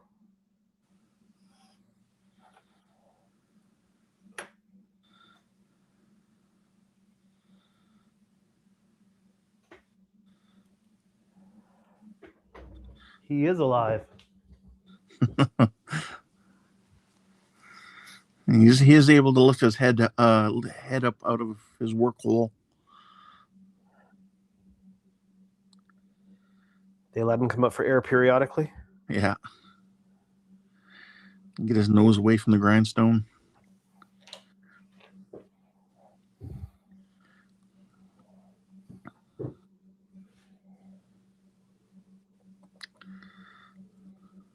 I guess if they're making their own artisan buns. Sounds like he's learning some new skills. Same field, or general field, I guess, but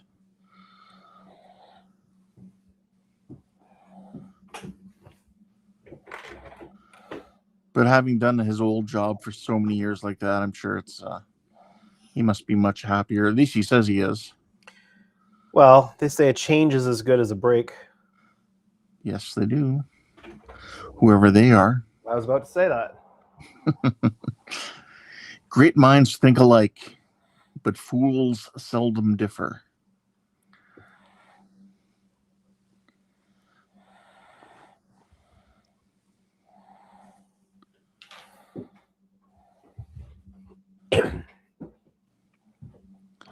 Now, who's going to say it and say, yeah, no, keep that bridge section pink?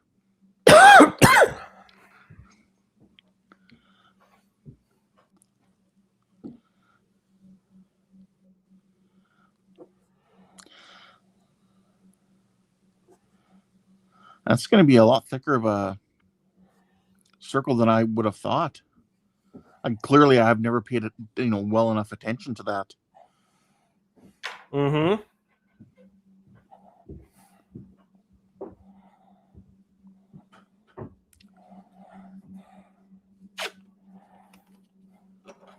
And now it's the easy masking part.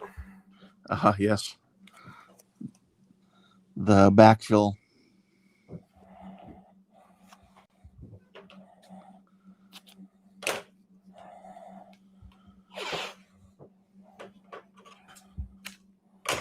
There's a reason I go through a ton of tape. Yeah. But the results are well worth it.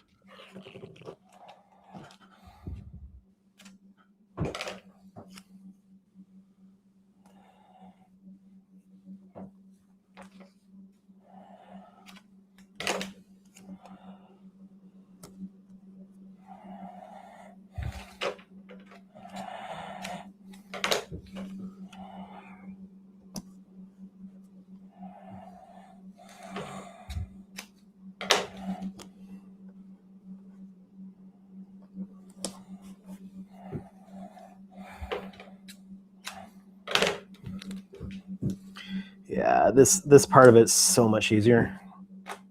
Right. But you have to do the up close stuff if you want it to look right. So true.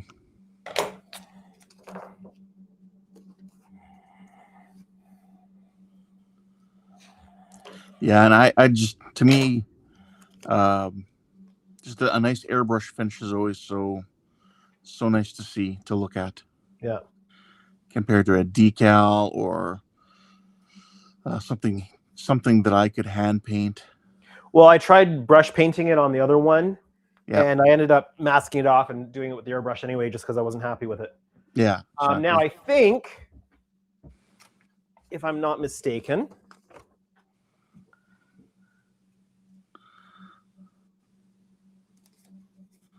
there you go. Look at that. Look at you. keeping the previous work I've done. Someone might say you were planning ahead. Well, I wasn't planning a foot. Get it? A head, a foot. Ba-dum-bum. Sorry, I had to mute knew there. I this day had would to come. have a cough. What was that? I just had to mute for a second there, so I didn't answer you right away. I had a cough. Oh. No, I knew this day would come, and that this mask would come in handy once more and bring honor to its family. Okay. I think this was light gull gray, if I am not mistaken.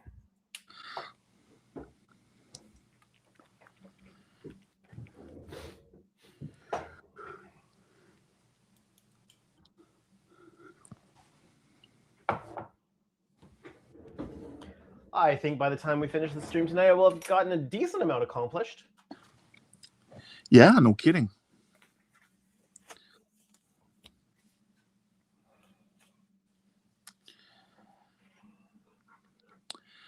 What's kind of going to be the next big thing? The next big thing? Yeah, on there. Um, You get the yellow and the nacelles to do. Probably, but I'll have to. Oh, and the yellow on the intercoolers and the installing the impulse engines. Ah, right. Yeah. I have to sand down the lenses that go inside. Okay. They're too big. They're not sized properly to fit inside as they are, so I've got to trim them down. And the best way to do that is just sandpaper on a block and move the part on the sandpaper. Yep. Okay. Light gold gray. So you're getting close to the clear coat then, so that you can decal. Yeah, I was hoping I'd be doing the clear coat yesterday or today, but turns out there was a little bit more I needed to do before I could do that. So Right. it is what it is.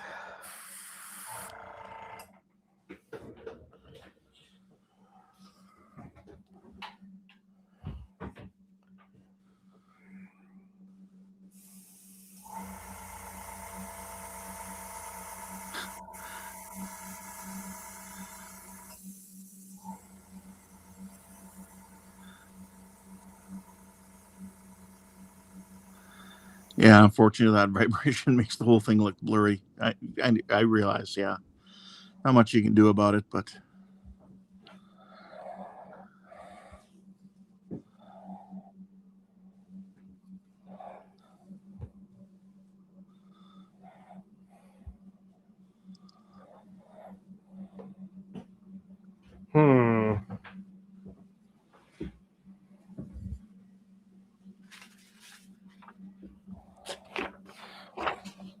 what you thinking?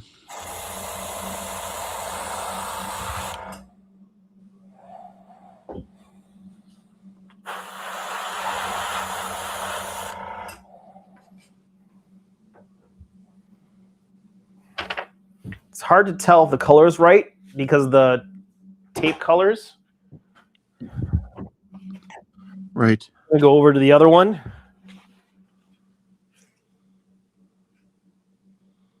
Yeah. Needs to be a different color of gray. But that's okay. It's still masked up. It's still masked up, and it was going to need more than one coat anyway because of the Aztec patterning underneath. So what color was that? Did you say gold gray? Or did you say ghost gray? Light gold gray is what I used, Oh, okay. but it's a little bit too green gray. Right. So I'm going to have to pull out my paints, have a look. Actually, I'm going to pull out my backup paints, I think.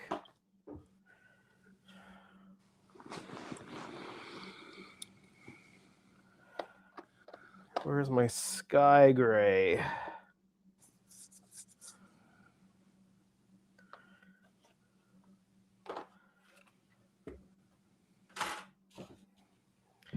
Yeah, I need to find the right color. So please bear with me.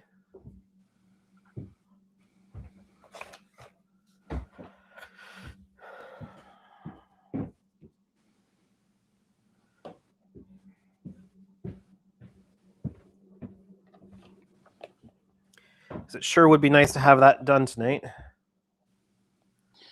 Well, yeah. I mean, it's just then you kind of have a new area to start off with when you come back to it. You're not still stuck in the same area.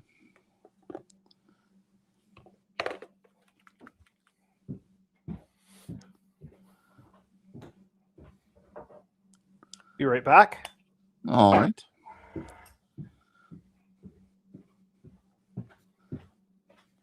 I mean, I can still talk to you while I'm out here, but I can't hear what you're going to say back to me, so it's not like I took my microphone off. He's washing his hands. No, I'm washing the airbrush. I'm just getting the bulk of that paint out. Yeah, always best to at least do that.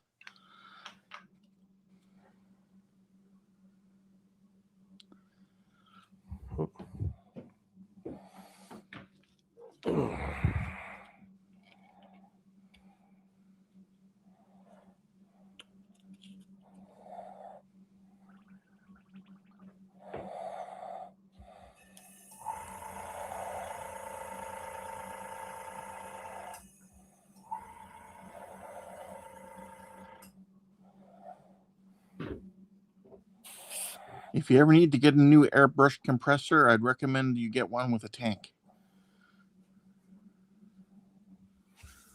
Then it won't run as often. Yeah, well, I have a good air compressor with a tank. Right. It's a lot louder.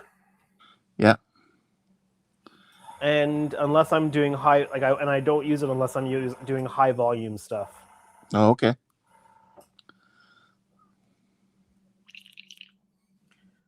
Partly because I don't want to wake up the household. Yeah, that's a good reason. Because I do a lot of this work after the kids go to bed. Yeah.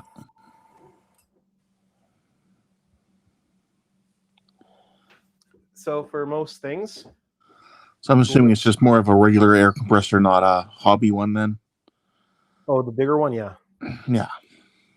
I mean, I can regulate the pressure and all that, but Oh yeah. I used to use one of those too. There's nothing wrong with that. But I prefer it's a lot better than using the old cans or like I used to use an old tire.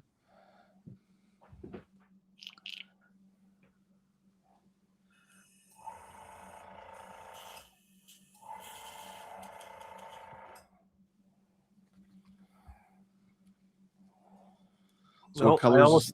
I almost used the same paint again. Oh, jeez. I was going to say, I was just about to ask you, so what color is it this time you're going with? I'm going with the sky gray this time. Okay. Just do a little sample again and check it on the other model.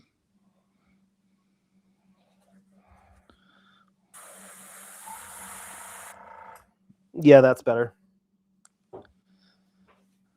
It's just a bit of a cooler tone.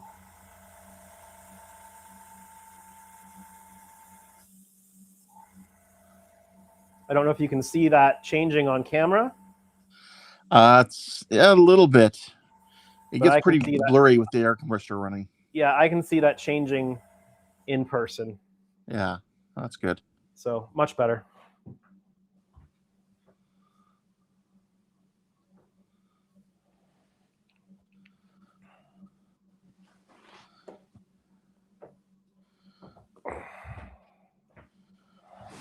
I'll be right back again.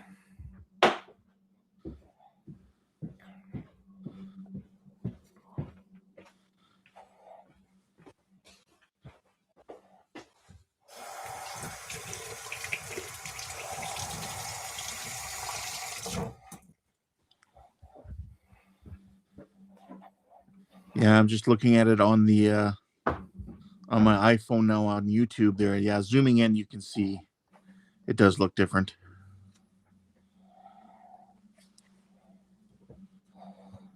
You're like right now with the angle I'm at right now, my eyes drawn too much of the yellowish of the tape. Yeah, the tape. You always have to take that into account, the color of your tape. Yeah, it just throws your eye off a little bit on what Yeah. you're seeing.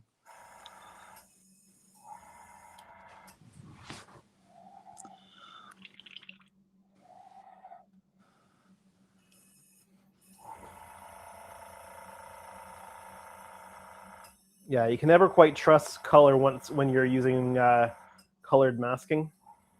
Yeah. All right.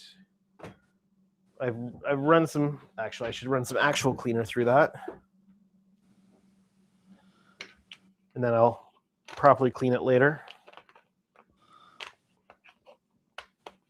once I'm done with it for the night. Good plan.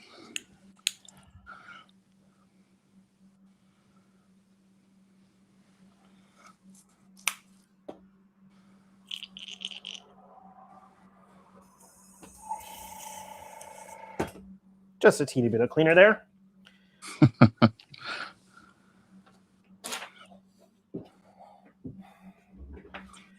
And I shouldn't need this one again.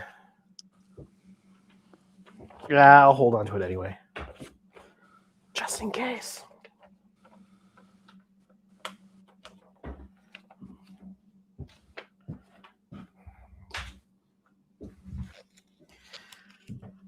Well, we'll get this unmasked, and that's pretty much going to take us to the end time. Well, there we go. So if you have questions, ladies and gentlemen, feel free to put it in chat before we end the stream, or I should say more accurately, Andrew ends the stream.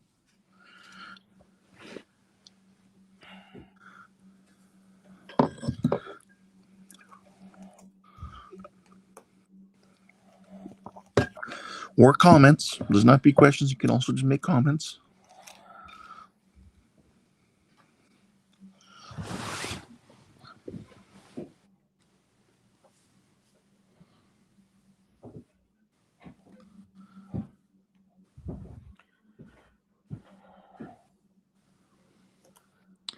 Well, looking on YouTube, it looks like still 14 people watching.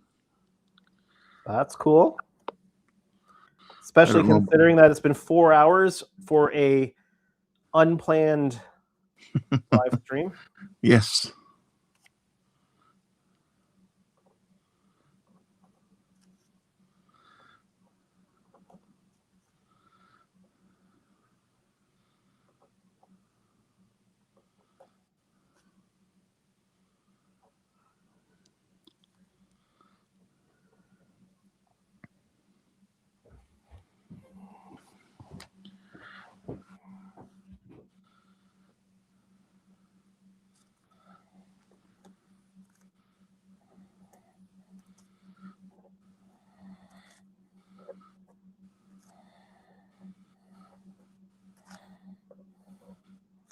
I don't mind if these little pieces come off a bunch at a time because, well, they're not really going to have any threat of pulling anything up.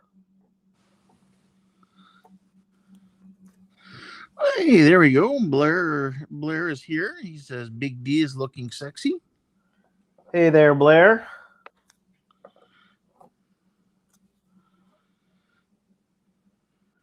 Yeah, we're getting there. I was kind of hoping I'd have the gloss coat on by now, but a little bit more left to care for than I initially thought, but we're going to get there very soon.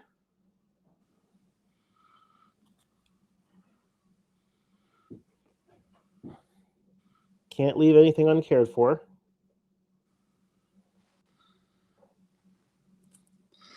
And Paul says, don't forget to like and sub. Blair also says she's got the right name though. And he says, I might cry seeing that registry applied.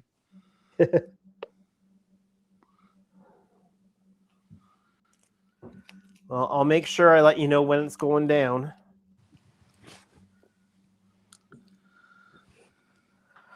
All right, so to recap, actually, there, now you can see the whole thing. So tonight we managed to get the second coat of color on the lower phaser array, and we touched up the lower, the smaller phaser arrays on the bottom section of the ship. We got what I'm calling the lips of the deflector dish masked off and touched up for paint, and they're looking so much better now.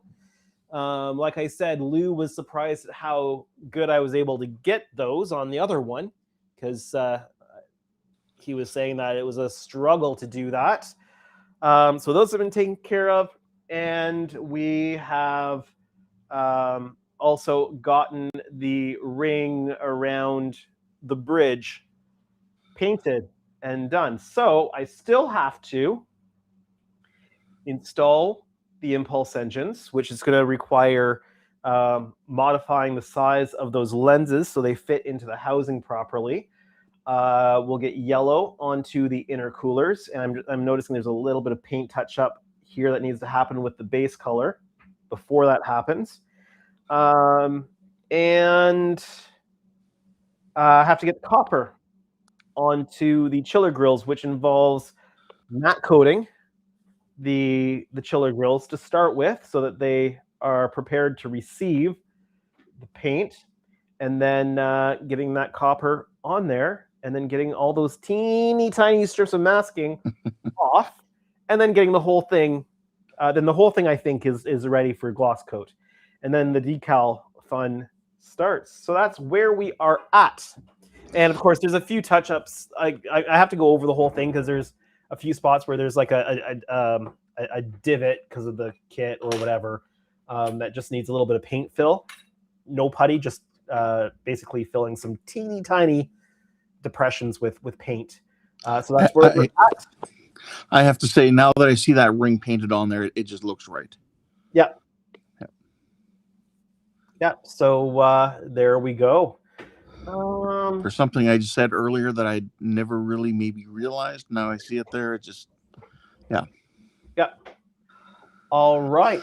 So that's going to bring us to the end of this pretty much 4-hour live stream. Paul wants to remind everyone that Strange New Worlds Season 4 starts Thursday. Which is tomorrow. Yes. I'm not sure when I'm not sure when I'll be able to watch it, but I try to watch it before I see spoilers online. That can be difficult, though. But I will do my best. But it'll probably won't be until I'm home from work before I can have a look at that. But I will be watching because it's Star Trek. And I will always watch Star Trek if it's got the name Star Trek on it. All right. So that's going to be it from me tonight. I hope that you've enjoyed this 4-hour long live stream. If you did, make sure that you hit that like button. If you're new to my channel or you haven't done so yet, Wait a minute. What am I doing? Hold on. You have something to run there. Bear with me. This is better. All right. Ooh. I don't know if you noticed this earlier before I covered it. I saw that as soon as I came on. Yeah. So we are at 3,100, which is nice. I don't know if I'll make. I don't know. It's gonna be squeaky bum time whether I can reach 4,000 by Wonderfest or not. Because my first Wonderfest, I was just over 1,000. My second Wonderfest, I was just over 2,000. My third Wonderfest, I was just over 3,000. It'd be kind of nice to be just over 4,000 by the time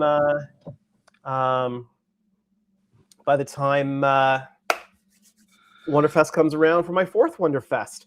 And look at that, we still have a Twitch comment. Too loud on Twitch saying great stream and good to see you on Twitch. Well, thank you for watching. That's Johnny, is it? Is it? I'm not sure. And Amato is Cam. Yep. So so if you're new to my channel, make sure that you hit that like. If you've enjoyed this live stream, make sure you hit that like button. If you're new to my channel or you haven't done so yet, hit the subscribe button today. You'll make me very happy if you do, or give me a follow on Twitch. That would be greatly appreciated. But for now, my name is Andrew. Your producer tonight has been Ken, and we also had Keith here earlier, which was great to have somebody else to talk with. But have a great night, everybody. Good night.